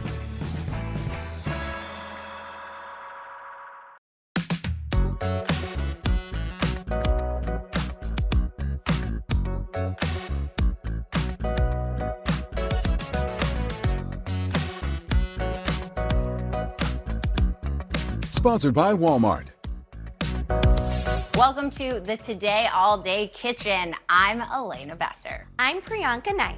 I'm Kevin Curry, and we're whipping up our favorite 30-minute meals for the Today table. Don't get me wrong, I love spending time in the kitchen to unwind. But there are some days when you just want to get dinner on the table fast. So today we're making 3 speedy recipes that are just perfect for busy weeknights. I'm making a twist on falafel for all of you buffalo wing lovers out there. I'm making a savory stuffed French toast. I'm making chicken gyros that can be grilled up in a flash. Set your timer and set the table. It's time to get cooking. You can shop the ingredients featured here from our sponsor, Walmart, by scanning the QR code. Today earns a commission from purchases made through links on today.com. I absolutely love buffalo wings. I am so obsessed that I actually have a photo of wings hanging above my bed. Anyway, I also love the food and flavors from Israel. Half of my family lives there, and I am always inspired by their cuisine. So today, I'm creating a mashup of my favorite foods, buffalo wings and falafel. The first thing I'm gonna do is jazz up my favorite hot sauce. So we are going to add in cubed butter to a saucepan over a medium heat, a nice gorgeous cup of hot sauce. You can use whatever favorite hot sauce you have on hand. And then for a little extra pizzazz, we are adding in some garlic powder. And we are going to whisk this together until all of that butter is melted and we have a nice, gorgeously orange sauce. And this is going to happen very quickly. Okay, we will set this aside. Let's get going on our falafel. So to save time in this recipe, because we really want to make sure that we keep it in the 30-minute mark, we are using canned chickpeas. I know this could be controversial. Don't tell my cousins back in Israel. We're gonna start by pulsing these up. See that? It looks really nice and ground up. So we are transferring these back into the bowl from whence they came, and we will mix up the rest of our ingredients. Shallot. A shallot is awesome. It's kind of like a combination of an onion and garlic. It has those nice garlic notes in it. So we are going to rock our knife back and forth like so until we get about a tablespoon's worth of shallot. And this is gonna go into our creamy dill sauce, which is basically like a fun yogurt-based version of ranch. I'm a ranch gal. If you're a blue cheese person, feel free to add a little bit of blue cheese to that mixture. Pop it into a little bowl. With the rest of this, since it's all going into the food processor, so I've got my shallot. I got 1 clove of garlic. We are now going to add in some chili flake. And then we are also going to add in some parsley. And we are adding in more of my favorite, the garlic powder. Hit it with a teeny bit of salt, a little bit of freshly ground black pepper. We're gonna give it a nice fine chop. But this is really giving us a gorgeous green color. It smells so fresh. Okay, so we're just gonna take this mixture and we are going to add it to our chickpeas. In order to make sure all of this falafel goodness binds together, we are going to add in some cornstarch, and then we are going to add in a little bit of baking powder to give it some lift. We're going to add some kosher salt as well. And then we are going to, again, fold this mixture together. I'm gonna go get a new pan so we can fry up our falafel. We're using neutral oil here. Pour that right into a heavy bottom skillet. I have a little scooper to help me create these into 1 ounce portions. You'll just kind of press that mixture into the cookie scoop, and then we're going to push it down.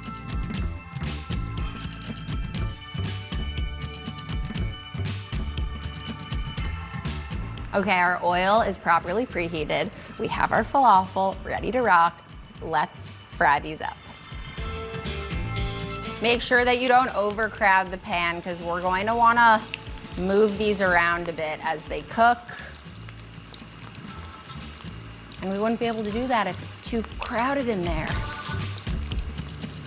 Even before I flip these, you can see how it is starting to get nice and golden brown on the edges. That is what we're looking for, and that is when we know we're getting really close to flipping these falafel. Ah, yeah, check that out.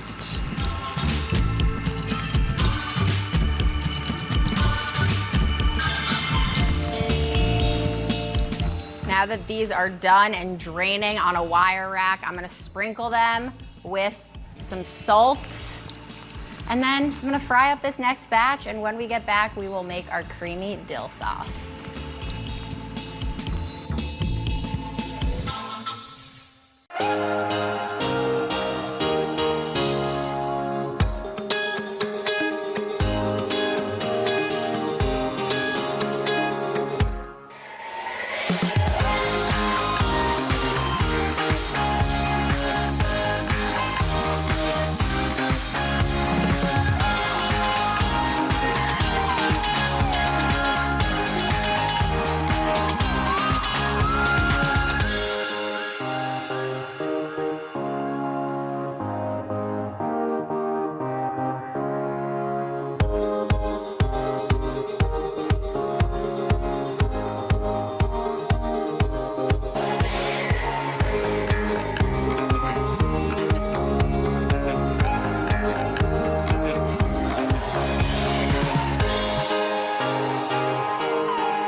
My falafel is all fried up, and now I'm going to make a creamy dill sauce. Let's get into it. We have a beautiful cup of full-fat Greek yogurt here. And we're just gonna take that minced shallot that we prepared earlier. We wanna add in the juice and zest of some lemon. Take any of that extra zest that's hanging out. We will slice this lemon in half, and then citrus press, such a great tool. We are going to add in a little bit of kosher salt, some freshly ground black pepper. Just going to twist off those beautiful fronds of dill. We're looking for about 2 tablespoons of dill here. Add some garlic powder right on in. And because Greek yogurt tends to be on the thicker side, what I like to do is I like to add a little bit of room temperature water just to thin it all out and make it a more spreadable consistency for our pita. I love to create a little carrot salad to go with this.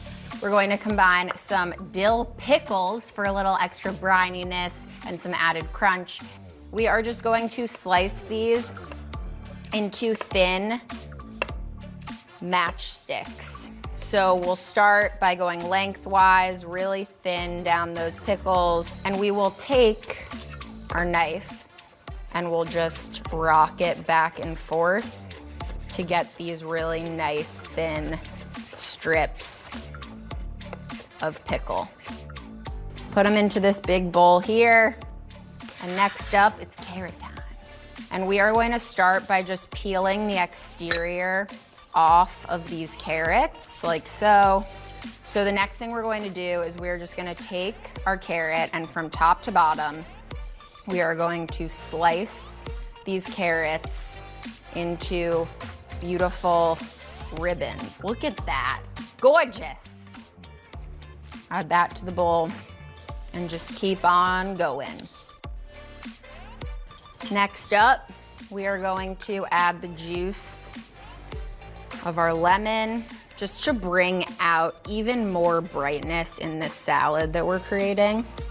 We also want to make sure that we add in our parsley, and we're going to bunch this on up and give it a nice fine chop. It's almost time for dinner. Okay, season it with a little bit more kosher salt, a little freshly ground black pepper, and then a nice drizzle of olive oil. So I'm just gonna give this a good toss. Beautiful. All of our components are done. I am ready to assemble the meze platter. Let's start with our carrot salad. So this is looking gorgeous. It is time to adorn our falafel in our sauce. So I'm just gonna take this sauce, take a brush, and brush it right over the tops. And then we're gonna do a little flipperoo. Make sure we get them on both sides. We've been working so hard to do this, so it's time. Let's get after it. This is the best way to get that sauce in every bite. Then we're going to take a little bit of our salad, pop that in the bottom, take a couple of our little falafel nuggets. I'm gonna put 3 in there. Yeah, full house. A little bit more sauce in there. Oh my goodness. Check it out. Hold for sound effects. Wow, it is warm and crunchy and fresh from that salad. The buffalo is giving me the perfect amount of heat, and that creamy dill, it just mellows it all out. I love this. I know your whole entire family is going to love this.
One of my favorite food memories is enjoying the spicy egg-coated toast my uncle and auntie would make for us on our annual family trips to India. They lived on a large farm, so everything we ate was incredibly fresh. When I went vegan, I wanted to recreate that experience, but without those farm-fresh eggs. Well, guys, I think I've cracked the code with this recipe for my savory Indian French toast. Let's start things off with the vegan batter. Okay, so first we're gonna dice up 1 small red onion. We're actually gonna just give these a fine dice, and then we're gonna saute it up a little bit. So let's get our nonstick skillet on medium-high heat. And while that heats up, we're gonna coat it with some neutral oil. So let's get these red onions in. It's exactly what you wanna hear. You want them to evenly cook throughout. This looks awesome. Just wanna show you the coloring on this. They're nice and glossy. This is exactly what we want. So we're gonna turn the heat off and just let them sit. This is our next main component to the batter. So we're using Thai green chilies. I never de-seed chilies, nor should you. So we're basically just gonna run our knife through this and give this a rough chop. Now that we've minced up our green chilies, we wanna get started on our batter.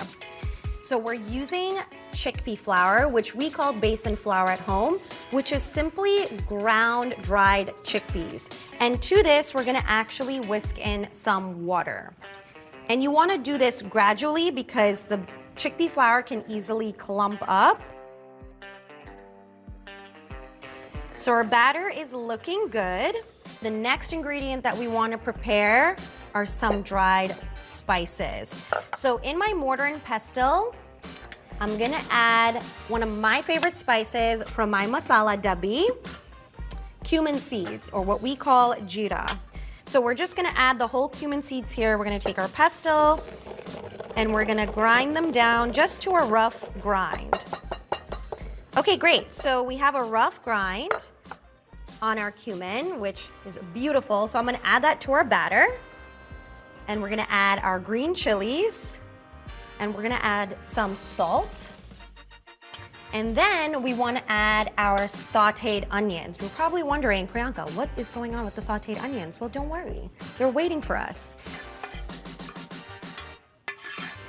So I'm gonna mix this up, and you wanna be gentle when mixing it because you don't wanna break up the chilies and the onions in there. And we have one more ingredient to add to our batter.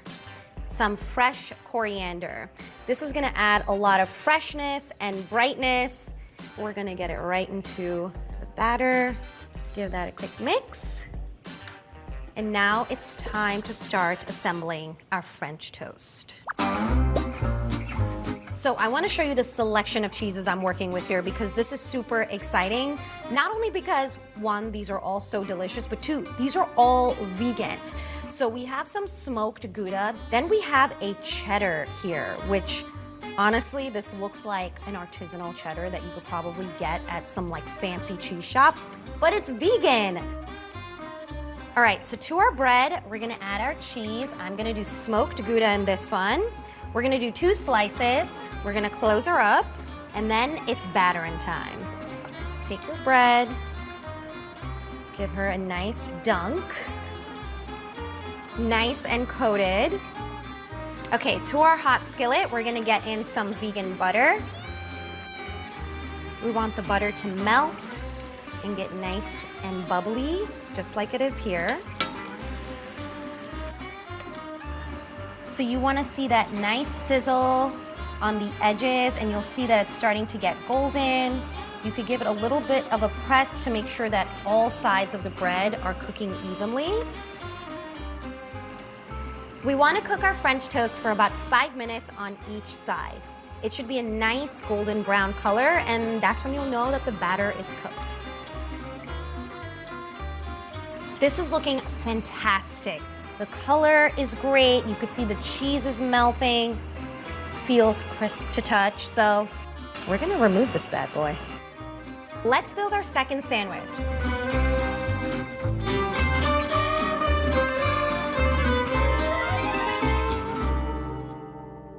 So our sandwiches look amazing, but we still have some leftover batter. But we don't need to waste this because this is not like the traditional egg batter from a French toast. So we're actually gonna make my version of chewy, which are chickpea flour-based pancakes. So we already have our skillet here, and to this we're gonna add some neutral oil. We want a good amount of oil here because this is gonna be like a little bit like a shallow fry of the batter.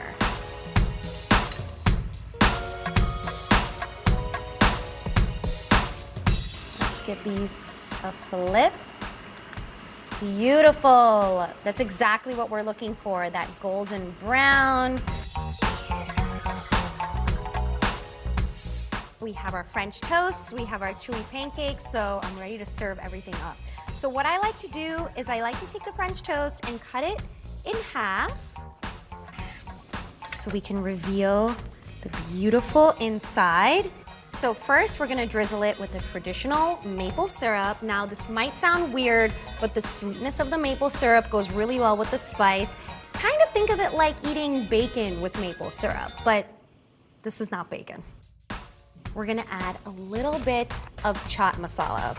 So chaat masala is probably one of the most widely used spice mixes in India, and it has a bunch of different spices like mango powder, which is a little bit tangy, black salt, which kind of has that umami salty flavor, cumin, coriander, so many things.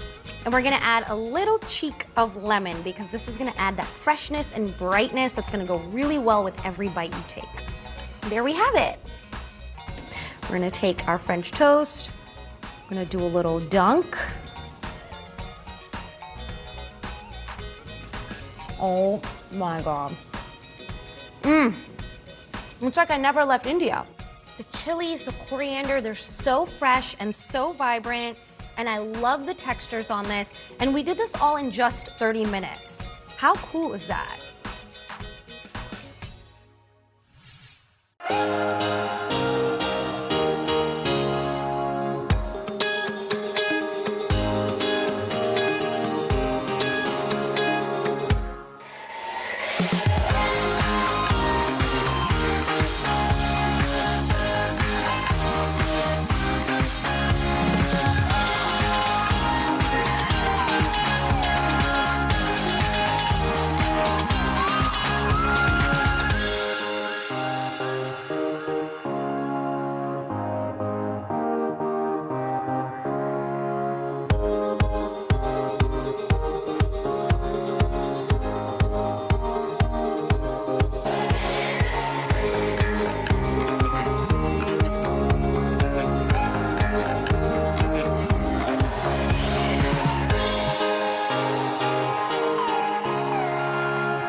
Gyros are an iconic Greek staple. Now, traditionally, the meat is stacked on a vertical spit so you can get a mix of crispy and juicy meat pieces. Thankfully, for my version, you don't need a giant spit in your kitchen. So my marinade is really simple. We're just gonna use a little bit of lemon. I'm gonna slice this. I'm gonna squeeze in some lemon juice. Squeeze it into a bowl. Also gonna be adding in some red wine vinegar. And then some personality for this. We're gonna keep it really simple and adding in some dried oregano. Pinch of salt and some fresh cracked pepper. Whisk this up. There you go. Now I'm gonna set this aside and we're gonna move on to our chicken breast. All right, so I'm gonna butterfly this chicken first just to get it a little bit thinner. And when we thin it out, you can have a much more even cooking throughout the chicken. Open it up and it makes a beautiful little heart just like this. So now we're gonna flatten this out a little bit more. I'm gonna take some plastic wrap. I'm gonna add one of the pieces to it. I'm gonna use this mallet, it's a little bit easier. We're just gonna flatten it out. If you have a rolling pin as well for baking, use that. Again, we're just trying to flatten this out. This is not a contest that you're at the local fair trying to win a teddy bear for somebody. So I'm gonna add our piece of chicken right here to our marinade. So I'm gonna let this rest at room temperature, but you can also do this as a make-ahead recipe and do it overnight, but not too long because your chicken will come out mushy. Now you can't have a gyro without a creamy yogurt sauce, and here is my speedy one. So we're gonna line a bowl with some heavy-duty paper towels and grate this cucumber right into the bowl. And the reason we're doing this is it's a whole lot of water. There we go, looks just like this. Now, I'm gonna make this sweat just a bit by adding in a pinch of salt. Now we're gonna set this aside, let this rest, and then prepare the rest of our sauce. Starting off here with some thick Greek yogurt, super high in protein. We're gonna make this really bright today. This whole lemon. And then I am a garlic lover. I know I like a little bit of breath stink in my recipes, so I'm gonna use at least one, but if you use two, I would not be mad about that at all. Garlic adds a whole lot of flavor. Hit it with a splash of vinegar, some red wine vinegar. I like dill, so I'm kind of heavy-handed with it. There we go. Pinch of sea salt, some black pepper. And then we're gonna finish it off with some heart-healthy olive oil. Again, this is my version. I don't want all the Greek grandmothers outside my door telling me, this is not right, Kev. No, this is just gyro-ish, tzatziki-ish, okay? Mix this together. Don't worry, I have not forgot about our cucumber. We're gonna mix this first. Look at that, beautiful, creamy sauce. Head back to check on our cucumber. Exactly what we want here. Squeeze it. You don't have to go overboard here either. I mean, if you're squeezing so hard that it's tearing through the paper towel, it could either be the paper towel or it could just be you, Hercules. And now just fold everything together. Look how beautiful this is. Our tzatziki is looking really good. It's time to get our veggies. Now our grill pan is nice and hot. I'm gonna hit it with a little bit of avocado oil, just spray, boom. Gonna take our chicken, shake off some of the excess marinade. In goes the chicken. We love that sound. Pinch of salt, just a little pinch, not need much. So we're gonna cook this chicken for about 4 minutes on each side. Ready for the flip, here we go. 1, 2, 3, flipping it over, boom. Look at that beauty. Look at them grill marks, y'all. And as it's finishing up, I'm just gonna squeeze a little bit more lemon on there. Just some citrus love. Ooh, look at that. Is it ready? And it lifts all the way up very easily. Boom. And if you need to, you can spray your grill pan just a little bit more. Shake off the excess marinade, and in goes the other piece of chicken.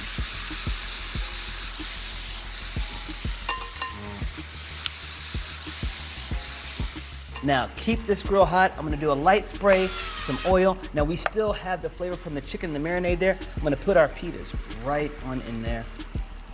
Go and gently press down, just make sure it's not burning. We just wanna cook it long enough where there's a little bit of color on there. All right, this is really nice. I'm gonna turn off our pan. So we let our chicken rest for about 5 minutes, so now all those juices won't run out as we slice it up. And now it's time to build our sandwich. We got our fresh veggies here. We're making gyros, we're making gyros. Okay, so we're gonna open up our pita here. Gonna add in some of our creamy tzatziki, and then add in some lettuce. Stuff it all the way up in there. Get some tomato, a little bit of onion action here. And then don't forget the feta. It's like a double cream factor with the tzatziki. And then take our chicken, and just load this bad boy up. Oh, wow. All right, this looks amazing. Can't wait to take a bite. I mean, if that was a mic, I'm dropping it right there. So darn easy, so darn delicious.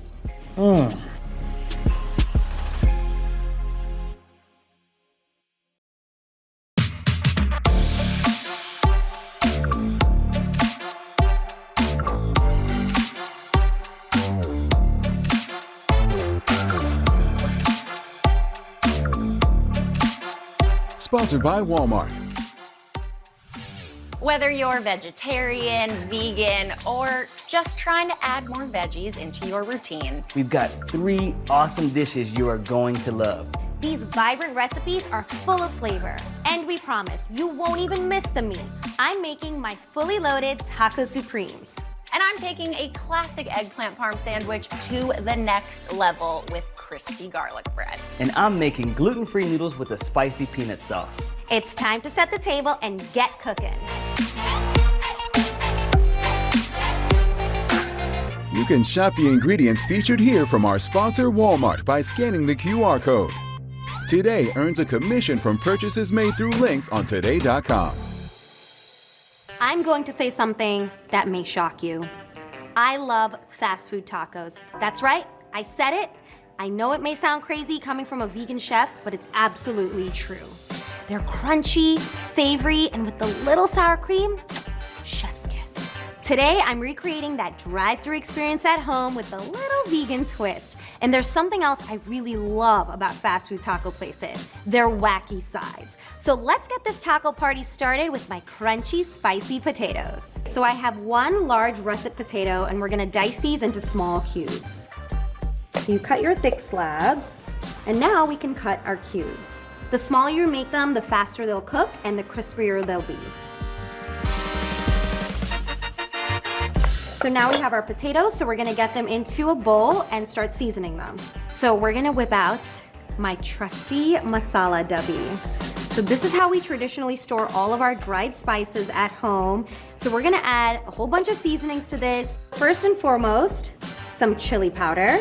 You can make these as spicy or as mild as you'd like. I obviously like them very spicy.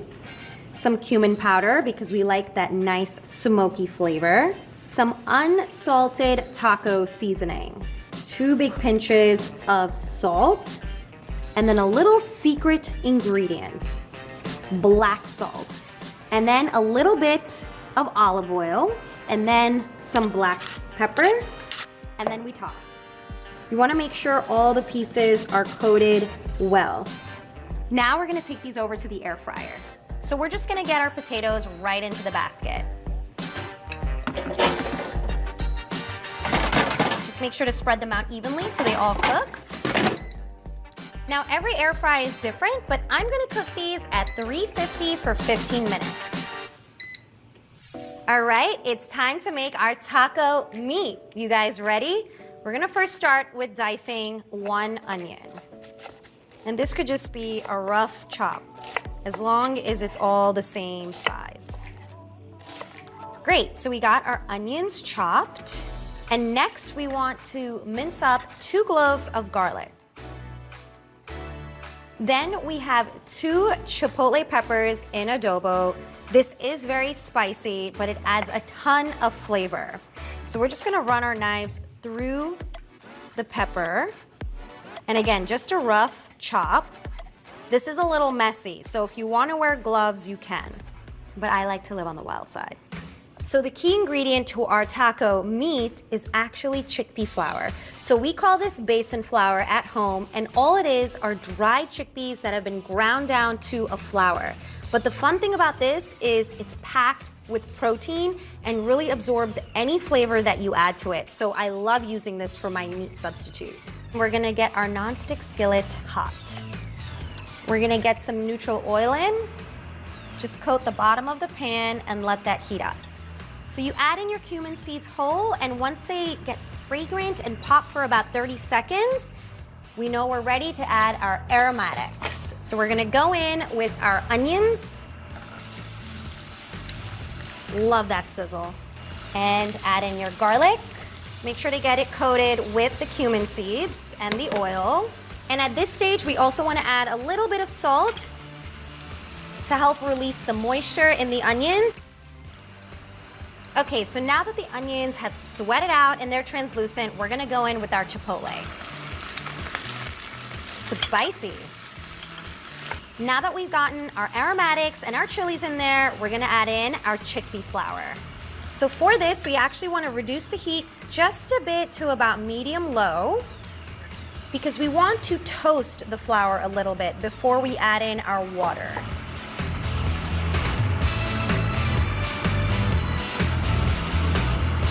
Just give that a good mix.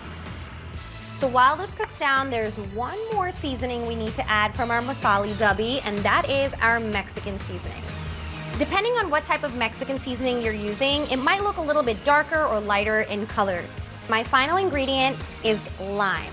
You always have to add a little bit of acid to anything spicy that you're making to ensure that the flavors are balanced. And give this a little squeeze into our taco meat.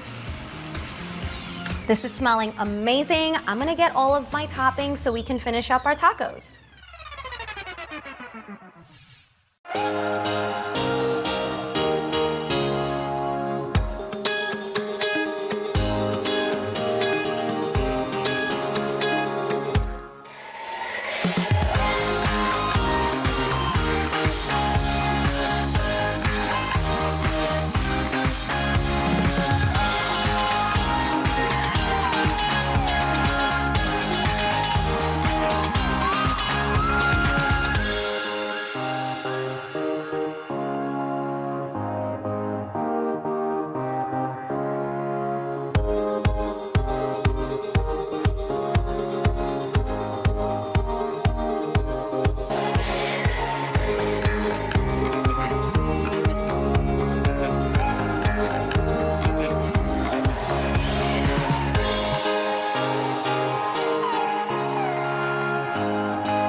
So what makes a taco truly supreme are all of the delicious toppings.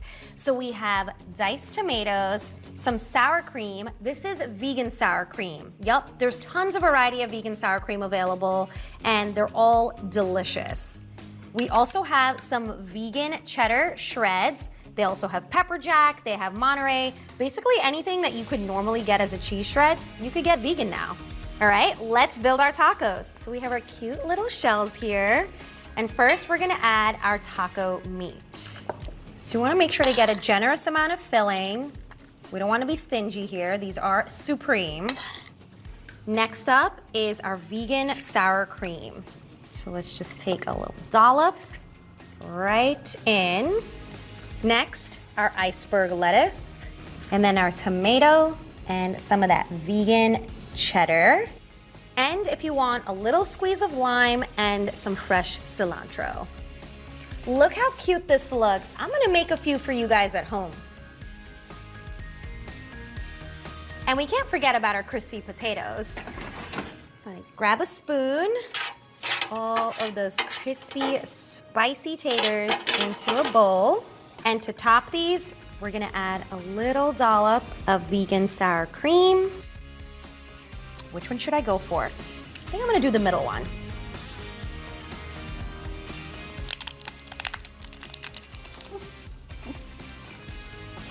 You know what I love about this? Is that there's so many flavors going on, especially within our meat. It's smoky, it's spicy, and then you have the freshness with all the supreme toppings. It's just like a flavor explosion because it has a lot of different textures. This doesn't taste anything like fast food. It definitely tastes better. Growing up, my family was obsessed with 3 things: sandwiches, garlic bread, and chicken parm. So today I am making a recipe inspired by all 3 of those favorites. First things first, the star of the show, our eggplant. So let's get to slicing it. I'm just going to slice off the top and the bottom. and we are going to slice the eggplant into 1/4-inch thick pieces. So I always like making sure that I have a sharp knife whenever I'm cooking, and I'm always going to make sure that my hand has a good claw going so I can easily grasp that large eggplant. So we're going to lay all of these out in a single layer, and don't worry if they get too close, they're all pals here. And we are going to take them and give them a nice showering of salt. And if you are someone that doesn't want to salt your eggplant, that's fine. You don't have to. I just find it's going to be a little bit crispier that way. Whenever I'm salting something, I love to salt it from nice and high up, and I'll essentially wag my fingers back and forth. And the reason why is because we want to make sure we're getting a nice even coating, and the higher up, the more evenly it will fall. So we're just going to let this hang out for about 5 to 10 minutes so that all of that water can come up and out of the eggplant. And while that's hanging out, let's get started on our garlic. What makes this garlic bread so amazing is the toasted garlic. So what we're going to do is we're just gonna take a nice heavy bottom skillet. We are going to add that garlic right in, and we are going to add in this neutral oil. We're using neutral oil here because it has a higher smoke point. So while we are cooking it, we, first of all, aren't gonna need to worry about smoke going everywhere. And second of all, we are going to infuse that garlic into the oil itself. So we're gonna be left with this amazing garlicky oil that we are then going to fry our eggplant in. It's a double win, and it's a one-pan situation. So what's not to love? It's just joy all around. Let's get working on our parsley, fresh flat leaf Italian parsley. I just like twisting off those leaves and tender stems, okay? Oh, it's already smelling amazing in here. I wish smell-o-vision were a thing. We're working on it. We'll get back to you on that. So with this big bunch of parsley, we are just going to take it and bunch it into a tight ball, okay? And then claw situation here.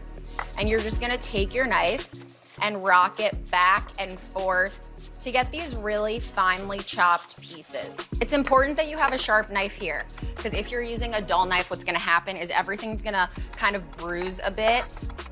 There you go. So as you can see here, our garlic is getting super toasty. We don't want it to get too golden too soon. So some of them are starting to get a little bit more golden than the others, which means they're just telling us I'm ready for the next step. So we will just take a couple of them out, the ones that look nice and golden. So what I like to do is I just like to turn off the heat, and there's going to be some residual heat that hangs out in this pan that's going to continue cooking these cloves. These are looking stunning, absolutely gorgeous, like they just have a fresh tan, went to the tanning salon, they're ready to rock.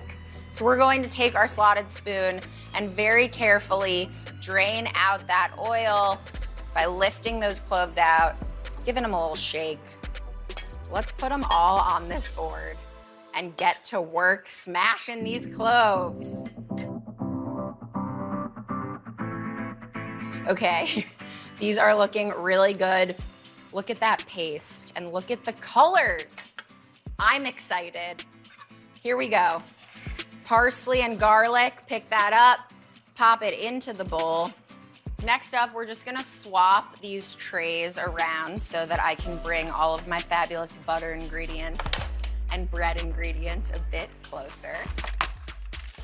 The star of the show, unsalted butter. We wanna make sure that it is unsalted and softened so it can easily mix together. Another thing is Parmesan, this beautiful, freshly ground Parmesan, is salty naturally. So we are going to just take our spoon and just start mixing everything together. Put in some work. Okay, our butter is done. It's looking absolutely stunning, if I do say so myself. And next up, ciabatta. Okay, palm of your hand, place it flat on the top of the bread. We're using a serrated knife here, which has these little teeth in it. And the serrated knife is going to allow us to cut through this ciabatta beautifully. Boom, look at that. I have a little offset spatula here. It's gonna do a nice job of helping us spread everything evenly. But let me tell you, if you just use the back of a spoon, that will absolutely suffice. I know this seems like a lot of butter, but I promise you, with the thickness of the bread, it is going to be just right. Guess what time it is? Oven time. We are going to pop it into a 425-degree oven. So make sure you preheat that before for about 5 to 6 minutes until it is nice and golden. Our favorite color, golden brown. While that bakes, I'm gonna clean up a little and get ready to fry my eggplant. We're using the same oil that we used earlier for the garlic, so it is infused with that delicious garlicky flavor. It is shimmering, which is what we're looking for. We want it to be at about a medium-high heat, and then we're going to very delicately lower our eggplant into that oil. And we're just gonna cook this in batches. We're gonna cook it for about 3 minutes per side. And since eggplant is really spongy and porous, it's going to want to absorb even more of that oil. So to make sure that we have a nice crispy eggplant, we're gonna drain it on some paper towels. Okay, these are done. We are going to transfer them to a paper towel and get to work on our next batch.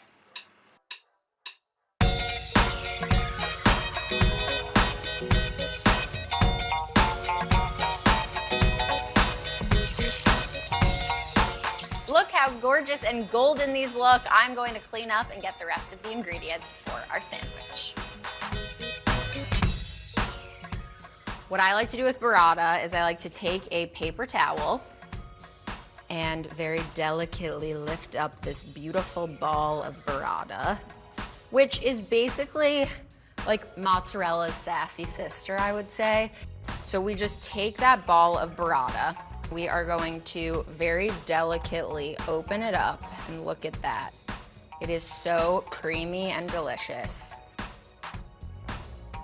I didn't say this was gonna be a very neat experience. This is a get your hands dirty kind of sandwich, my friends. We are going to layer on our eggplant, and we're just going to kind of shingle it, because this is really acting as our meat layer. So we really wanna make sure that there is a nice substantial amount of eggplant here. Next up, our warmed sauce. More cheese.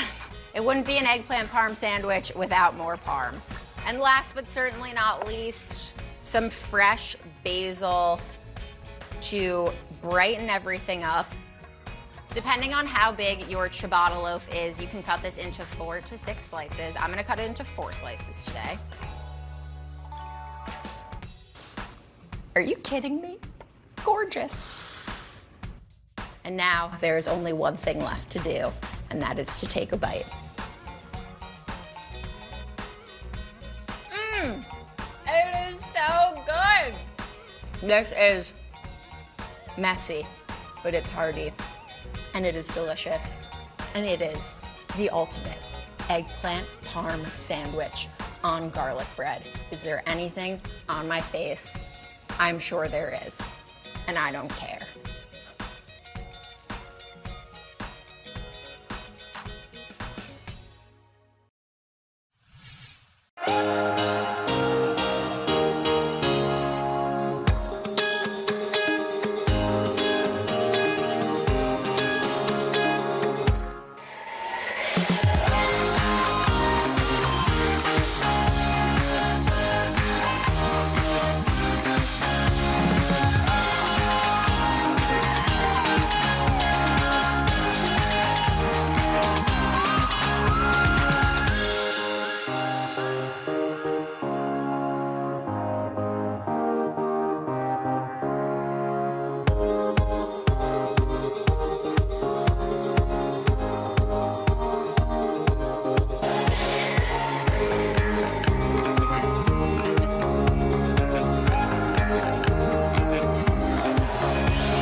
Plant-based eating and plant-dominant eating is more popular than ever these days. And let's face it, when you eat more veggies, you feel better, so it's a no-brainer. This spicy noodle dish is vegetarian and gluten-free, so it checks a lot of boxes if you have folks in your family that have different dietary needs. So the first thing we're gonna do is we're going to make our sauce. And this is the perfect balance of sweet and salty flavors. So I'm gonna add a little bit of sugar. This is some brown sugar, but you can add some coconut sugar. I'm also gonna add in some water. This is some low sodium soy. Next, we're gonna add in some peanut butter. And be sure that you get the all natural peanut butter, not the kind with the sugar in there. And then some red chili garlic sauce. If you don't have this, some sriracha will also do just fine. Then we're gonna add in some lime. Give this a good whisk. You're going to mix it up until it's nice and smooth. And if you need a little bit of help, you can put this into the microwave for about 15 seconds. Okay, now let's move on to our noodles. These are rice noodles. Some of the fresh rice noodles, though, you only have to blanch for about 1 or 2 minutes in some hot water. These are a little bit different. Going to take a little bit longer to soak and to soften. And don't worry if they're not all the way soft after about 20 or 30 minutes, because we're actually going to cook everything together in a pot, and that's going to loosen them up as well. I'm going to just push these down, make sure they're completely submerged in the hot water. Now let's move on to the star of this dish, and those are our amazing veggies. I love having a 3-color rule, and my 3-color rule is whenever you eat a meal, you want to have at least 3 different colors, and those colors have to come from legumes, grains, veggies, or fruit. We've got a beautiful red cabbage. Gonna slice this up. Gonna slice this in half. One more again. Cut out the core here, middle. And if you haven't already, if this is fresh out of the grocery store, just peel back that first layer, just in case. Moving on now to our carrots. We're gonna julienne these. So get yourself a little carrot peeler or your veggie peeler, and just shave down the outside of them. And then we're gonna chop this. So 1, 2, 3. So 1, 2, 3. And then put your knife right there on the side of it, and you're gonna cut very thin slices of carrot. And then we're gonna stack the pieces on top of one another, just like this. They should lay flat. And then we're gonna move on to the green onion. Now, scallions. You know what? And looking at this, I think our noodles are done. Let me just go ahead and, yep, see that? So I'm just gonna drain these in the sink. All right, noodles finished. Back to the veggie chopping. Purple, orange, green. Let's get a little bit of garlic action in here. Mince this up really finely. There we go. Garlic finished. And let's roll up some cilantro as well and dice that up as well. Okay, so we have all of our veggies cut. Let's move on to the tofu. Now I've been letting this rest between 2 plates to squeeze out the excess moisture. Straight out of the package, it's just packed with a ton of water and liquid. And you want to be able to squeeze out that moisture, because we're gonna saute this, and it will not saute if it's just really watery. And I usually press mine for about 30 minutes, but you can also do this overnight in the fridge. And then we're gonna slice this in half and then into small cubes. All right, so we are finished prepping our ingredients. Let me go grab the skillet and cook all this gorgeous food up.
All right, so we're gonna fire up our skillet. This is a nonstick skillet. I'm gonna put it on medium heat. First thing we're gonna do is cook up our egg. I'm gonna be using whole eggs. There we go, whisk this. I'm gonna spray it with a little bit of oil. This is some avocado oil. You know I love the avocado oil being from Texas. And in go the eggs. Doesn't take eggs long to cook at all. And just scramble them up just like this. I take them off the heat just when they're almost finished, so that way I won't overcook them. I'm gonna give it a little bit more spray with some avocado oil, and in goes the tofu. Ooh, I love that sound. Watch it, watch it, watch it. Sizzle, sizzle, sizzle. Got some low sodium tamari. I'm gonna just sprinkle, sprinkle, sprinkle, sprinkle. Look at that. You can bring it up. Look at that, and all of a sudden, look at that color. Beautiful color. You can bring it up. Right, set this back down, and we're gonna let this rest unbothered. So I'm gonna take a little bit of coconut oil here. Just a little bit, you don't need much. Let that melt. All right, in go the aromatics with the onion, carrot, and our chopped cabbage. It's gonna give us a good toss. Now, here's my rule about cooking up vegetables. You want them to wilt down a little bit, but you still want them to be crisp. And you want them to have a lot of color, right? So I don't want to cook them down so much that I lose the beautiful vibrancy of this, just because that still represents nutrients, antioxidants, fiber, and all those good things, right? Looking great. Now, I'm gonna add in the garlic now. I'm adding in the garlic afterwards because I don't want the garlic to burn and get really bitter. Next, we're gonna add back in our protein. This. In go the eggs. In goes the tofu. We got protein on protein here. I'm not gonna lie, it looks really nice. Let's add in our rice noodles. And you don't want to overcrowd your skillet, so you may have to do this part in batches and just toss everything together. I like using tongs at this point because you can better mix the ingredients together. Last bit of work, we're gonna add in some bean sprouts, pop of color, cilantro, and we're gonna pour in just a little bit of our sauce. Just keep tossing everything together. I like to stir this for about 2 to 3 minutes, let those flavors really melt together, and then we're gonna plate it up. And don't let it fool you, this is spicy. We're gonna add a little bit of crunch factor with some peanuts. To add just a little bit more cilantro, some fresh lime juice, and in personal preference, I like to lift up the flavors just a little bit with some lime zest. Ooh, and there you have it. Look at this beautiful rainbow noodle bowl with spicy peanut sauce. This is such a delicious, hearty, filling dish. Plant-based eating is not all rabbit food. I know you and your family will enjoy this spicy peanut sauce and this amazing rainbow noodle bowl.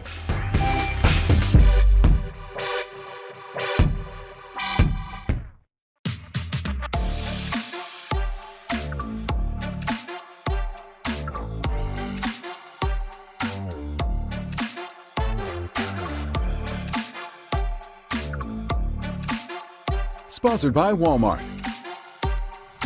Welcome to the Today All Day Kitchen. Now, everybody loves a hearty meal. But when the cooking is done, nobody loves doing dishes. So today, we're making 3 delicious recipes that all come together in just one pot. I'm making a one-pan chicken pot pie with some of my favorite spring veggies. I'm whipping up Tuscan-style tortellini soup. And I'm making my flavor-packed, Thai-inspired green curry noodles. You can shop the ingredients featured here from our sponsor, Walmart, by scanning the QR code. Today earns a commission from purchases made through links on Today.com. Growing up, it was always a treat for me and my siblings to make frozen chicken pot pies when my parents were out to dinner and we had to fend for ourselves. And today I will be making a more grown-up version of this classic comfort food. This recipe has some of my favorite veggies and I know your whole family will absolutely love it. So the first thing we're gonna do is get our onion going. Look at that stunning dice. Move those onions off to the side to prep the rest of our veg. This is fennel, gorgeous, gorgeous fennel. Bulb, fronds, and the stems, okay? So I really love using fennel in honestly any kind of cooking. I promise you, all of that anise flavor is going to mellow out beautifully once it hits the pan. We have these fronds here. We're gonna just give them a nice rough chop. So we've taken the stem off, and then I'm going to cut it in half, like so. We'll go from the top to the back, like so.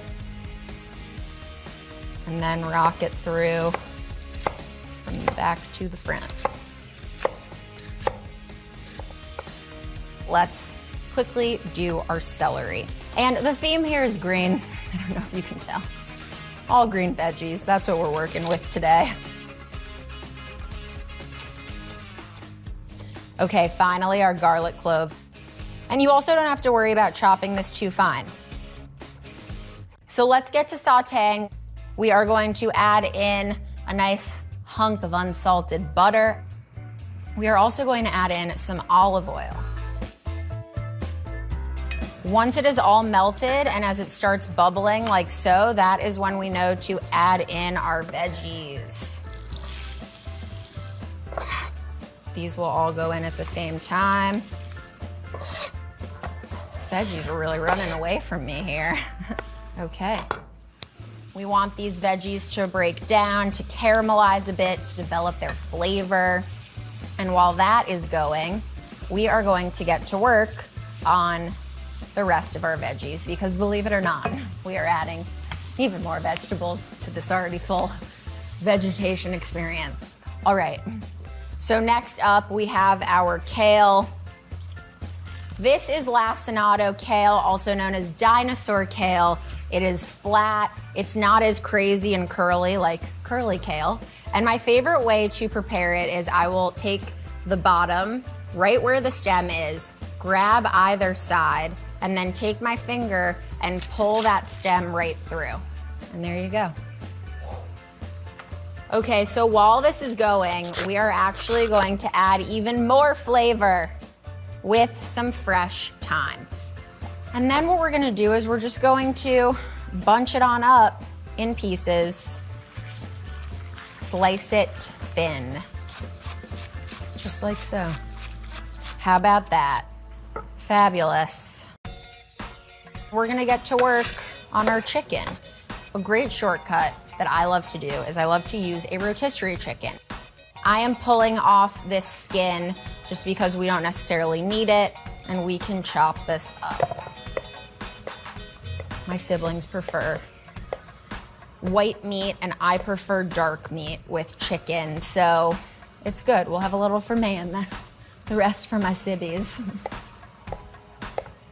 Okay, looking good. So now that our veggies are ready to rock, it is time to create what I like to call an almost roux. So we are just going to add in this all-purpose flour, but it's really important when you add in flour to a pot pie, to anything as a thickening agent, that you take the time to cook the flour down. So we want to just keep cooking this down for about 2 to 3 minutes. Okay, it's time to thicken this up. We're gonna start by doing 1 cup of the stock. We want to make sure that all of this flour breaks down. And now what we want to do is we want to bring this to a simmer to continue thickening it a bit more. Next up, we are going to add in our kale to wilt it and to also thicken up our mixture a bit. And now that this looks nice and thick, we're going to add in our final ingredients, our peas, our fennel fronds, and our chopped up chicken. This is my favorite thing to do with a homemade pot pie. I love using puff pastry, store-bought. I'm taking a little bit of all-purpose flour and just giving it a nice light dusting. Open it on up. This is 1 sheet of puff pastry. We're gonna give this one more light dusting of flour. Take your rolling pin. The main thing here is to make sure that you roll it out so that it fits whatever pan you are working with. And we're just going to fold it, bring our pan over, lift it up, and then open it up like a book and dress it right over the top. You're cute, you're gorgeous. I love ya. We wanna make sure that we have about 1 inch around our cast iron. And you can just trim the corners off of that pastry. I have egg wash right here. And the reason why we're popping this onto the top and brushing it over the top of our pastry is because if we don't, what's gonna happen is our pastry is gonna end up looking a little sad. So we're just taking a pastry brush and really delicately brushing that egg wash over the top and the sides of the pastry. Okay, we wanna make sure it has some ventilation. You wanna make sure that you have at least 3, maybe 4, right in the center of that pie so that steam can escape. And then my favorite little extra layer of pizzazz is to take some flaky salt and sprinkle it over the top of this pot pie. So this is going to go into the oven for about 25 to 30 minutes and just check about halfway through.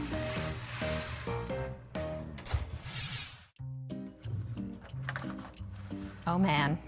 Our pot pie has cooled. We want it to cool for about 10 minutes after it comes out of the oven.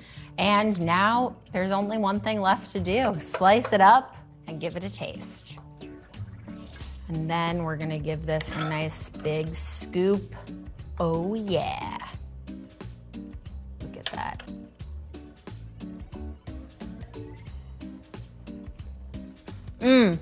It is unbelievable how food can instantly transport you back to a moment. It is just bursting with spring beauty and energy. I love it. One more bite, because we deserve it.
absolutely love Italian food, just like everybody else. It's so comforting and it always tends to hit the spot. Now with minimal prep, my tortellini soup is just a thing to make at the end of a long day because it's just in one pot. All right, first thing we're gonna do is we're gonna fire up the big pot that you have in your kitchen. I'm gonna set it onto a medium-high heat. Next, we're gonna move on to the sausage. This is spicy Italian sausage. I think it adds a lot of flavor. Just remove the casing from the sausage. Well, a sticky little thing, isn't it? Then we're just gonna put this right into the pan right now. Squeeze that sausage right on out, right into that pot. Right now, I'm breaking up the meat so that way it'll be dispersed. It'll cook a little bit faster. Let's move on to chop up our veggies. So I've got some onion here. We're just gonna dice this up, slice it in half. And you can do generous chunks. Here we go. Moving on, we got some fresh tomatoes here. Gonna dice these up as well.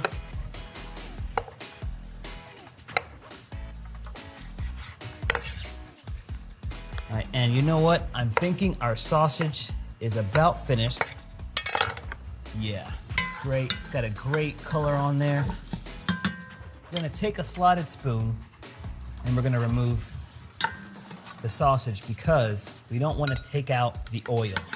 We want the oil from that sausage to help out with the flavor. There we go. Now, since there's not a lot of oil left after the sausage, I am gonna add in just a little bit of olive oil. I'm gonna add in my onions and we're gonna saute those. You know I am a garlic lover, and if you love Italian food, you gotta be a garlic lover too. Now, got some carrots here. Because they're so small, I'm not gonna peel them. I'm just gonna begin to dice them up as well. But just make sure you wash your carrots. Give that a nice stir. All right. In goes the garlic. Slide that on in. Give it another stir. And we're gonna cook this for about 1 minute. So what we're gonna do is we're gonna deglaze the bottom of this pot. We're gonna do that with some red wine because we're fancy here in the Today All Day Kitchen. So grab your favorite red wine. I'm gonna be using a blend and we're gonna add about a half a cup. There we go. And if you wanna toast yourself during this recipe, I won't judge you. That's your business. Let this simmer down. And in go the tomatoes. I'm gonna let the tomatoes rest in here with the onions and the red wine and garlic. Let that simmer for a minute. I'm gonna finish preparing the rest of our veggies. Basil. I'm gonna roll them up, stack the leaves. And I'm just gonna just like this. Beautiful. That should be enough. I'm gonna reserve some too for garnish at the very end. Check back in on our tomatoes and onions and look at this. You can see how thick it is. It's kind of slushy. That's exactly the texture that we want. I think this looks good. What about y'all? Yeah, Kev, it looks real good. Okay, let's start to bring everything else together. I'm gonna add in some oregano. Adding back in the sausage as well. Give this a good stir. And then our stock, pour it in. This is some chicken stock. Another pinch of salt, some black pepper, and lastly, I'm gonna sprinkle in some basil. Boom. Do we want some heat? Yeah, Kev, we want the heat. Bring the heat. All right, some red pepper. Boom. I'm gonna crank up the heat so that it comes to a boil, and then as soon as it starts to boil, you're gonna wanna reduce the heat down to a simmer.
We're gonna take some kale. All I'm doing is folding the kale over, and I'm gonna take out the big stem. Take it at the very top, and just drag the knife along the stem. Comes right out. And then just do a chop. Just like this. This is great. Still simmering. Ready, in, go. The kale. Beautiful. And this is some cheese-filled tortellini. I'm gonna cook this for about 5 minutes. You can cover and let this simmer. All right, I think this is done. I'm gonna turn off the heat of our pot, and we're gonna plate this amazing one-pot Tuscan tortellini soup. And this soup deserves the good bowls, okay? I'm just gonna say that. It deserves it. Get a big scoop. Oh yeah. We've got the color from the carrots, color from the kale, and color from the tomatoes. Beautiful. Let's garnish. Pepper.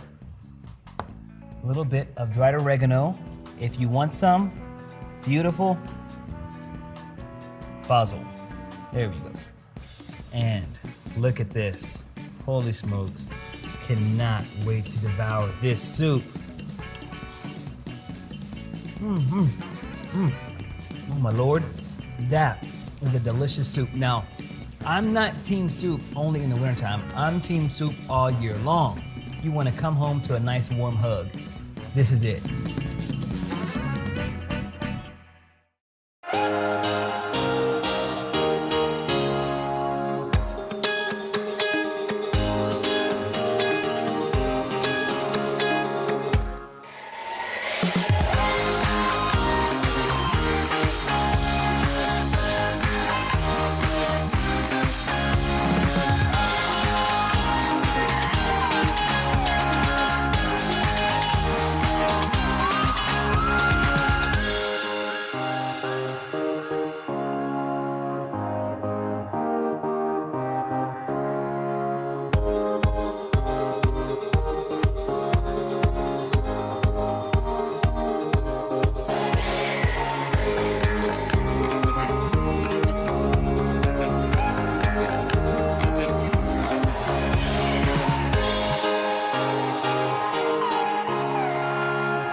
I know making a curry from scratch might sound intimidating, but I promise it's actually pretty easy.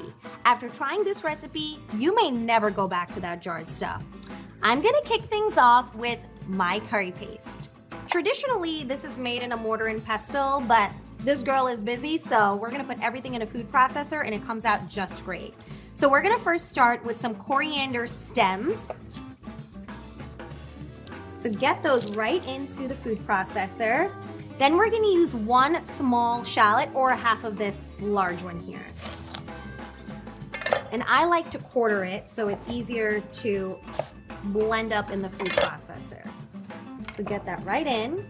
And then we're gonna use 4 cloves of garlic. 1 Thai green chili. You could just take the stem right off like this. And you could cut this in half if you'd like so it's easier to blend. And then we're gonna use 1-inch piece of fresh ginger. Fresh is key. The traditional ingredient in this is usually galangal, but it's not readily available, so ginger is the next best substitute. And the best way to peel ginger is using a spoon, because if you run your spoon right against the meat of the ginger, the peel comes right off. How cool is that? So pop that right in.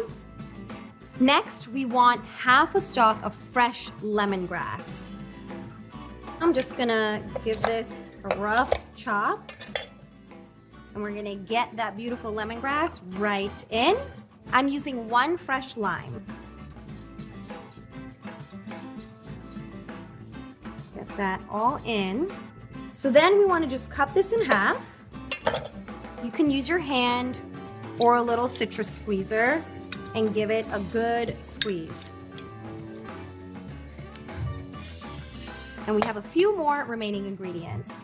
We want some toasted cumin seeds and some toasted coriander seeds. Then we want to add a pinch of white pepper. This is deceiving. White pepper is quite spicy, so a pinch is more than enough. And then a pinch of kosher salt. And we're gonna whiz this up.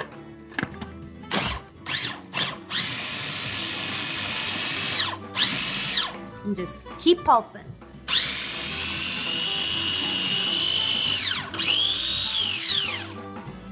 Okay, so I think we're good. So I'm gonna get it out into a bowl and then I'm gonna grab my veggies, tofu, and noodles for the rest of my recipe.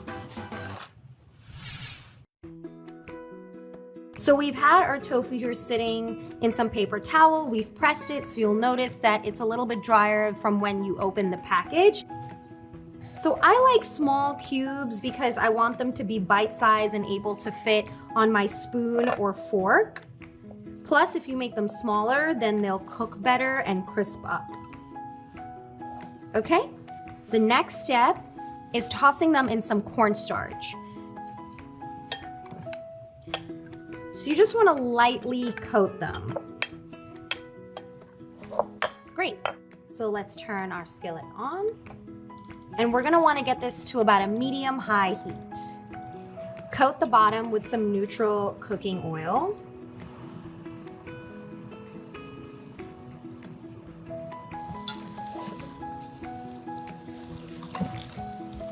I'm gonna start giving them a flip.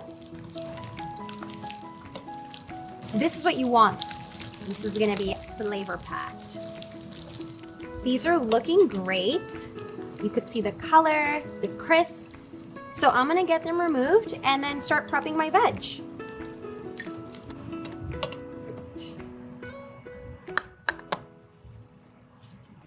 First, I'm gonna slice my onion. We're just using a medium to large yellow onion. So I'm gonna do a quick slice on each half. So our onion is done. And next we wanna do 1 long red chili. These actually aren't that spicy, but they're gonna add a lot of flavor and they're gonna look beautiful against the green curry. So we're just gonna give a quick slice on this, just basically thin circles. Great. And next we wanna slice a green bell pepper. This one's a big one. So cut this in half. And I just like to scoop out the center to clean it up. And then similarly, we're just going to run our knife through it like the way we did for the onion. Great. And lastly, we have some carrot. We're gonna try doing this julienne because I like it to match the onions and the peppers. Okay? And now the 1 pan or pot magic begins. So we're gonna take the same pan that we used to crisp up our tofu in. While that's heating up, we're gonna coat it with a little bit more of that neutral oil. And now I'm gonna add in all of my veggies. Whew, I always love that sizzle. So we wanna saute it for about 5 minutes or so. And to help with the process, we're gonna add in a bit of salt. The salt is gonna help release all of the moisture in the vegetables. Now that our onions are looking a little bit translucent, it's time for our curry paste. It smells so good. We're gonna let this cook down for about 3 to 4 minutes. Once you notice that the vegetables have softened and it's browning on the bottom, it's time for our liquids. So we're gonna add in about 2 cups of water.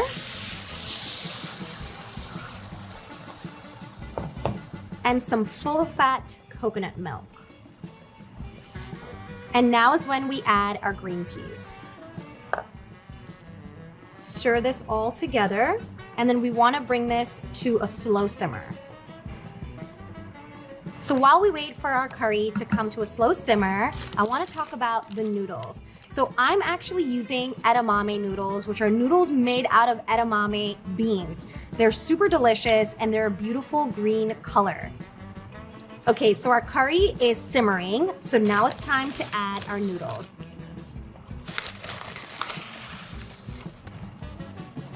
You just want to make sure all the noodles have some moisture on them. They're all covered with the liquid. Great. Then we're going to cover it and let it cook for about 5 minutes. I'm going to clean up some of these bowls and get ready to taste. Okay, so our noodles have been simmering for about 5 minutes, so let's give it a check. These look so good.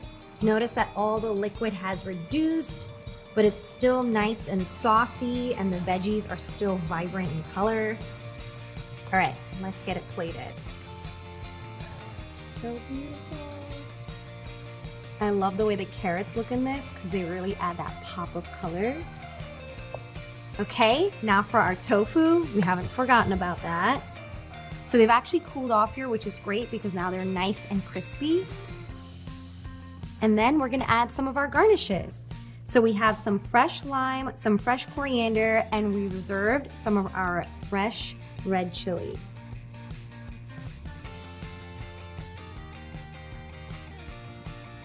Look at this. Can you believe this was made in only one pan? I just have to give this a taste.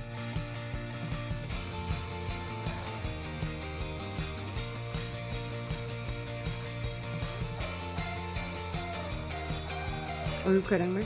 It's like I'm walking the streets of Bangkok. It's so vibrant, it's so fragrant. You should always eat with your eyes first, and this is certainly a dish that I'm eating with my eyes first.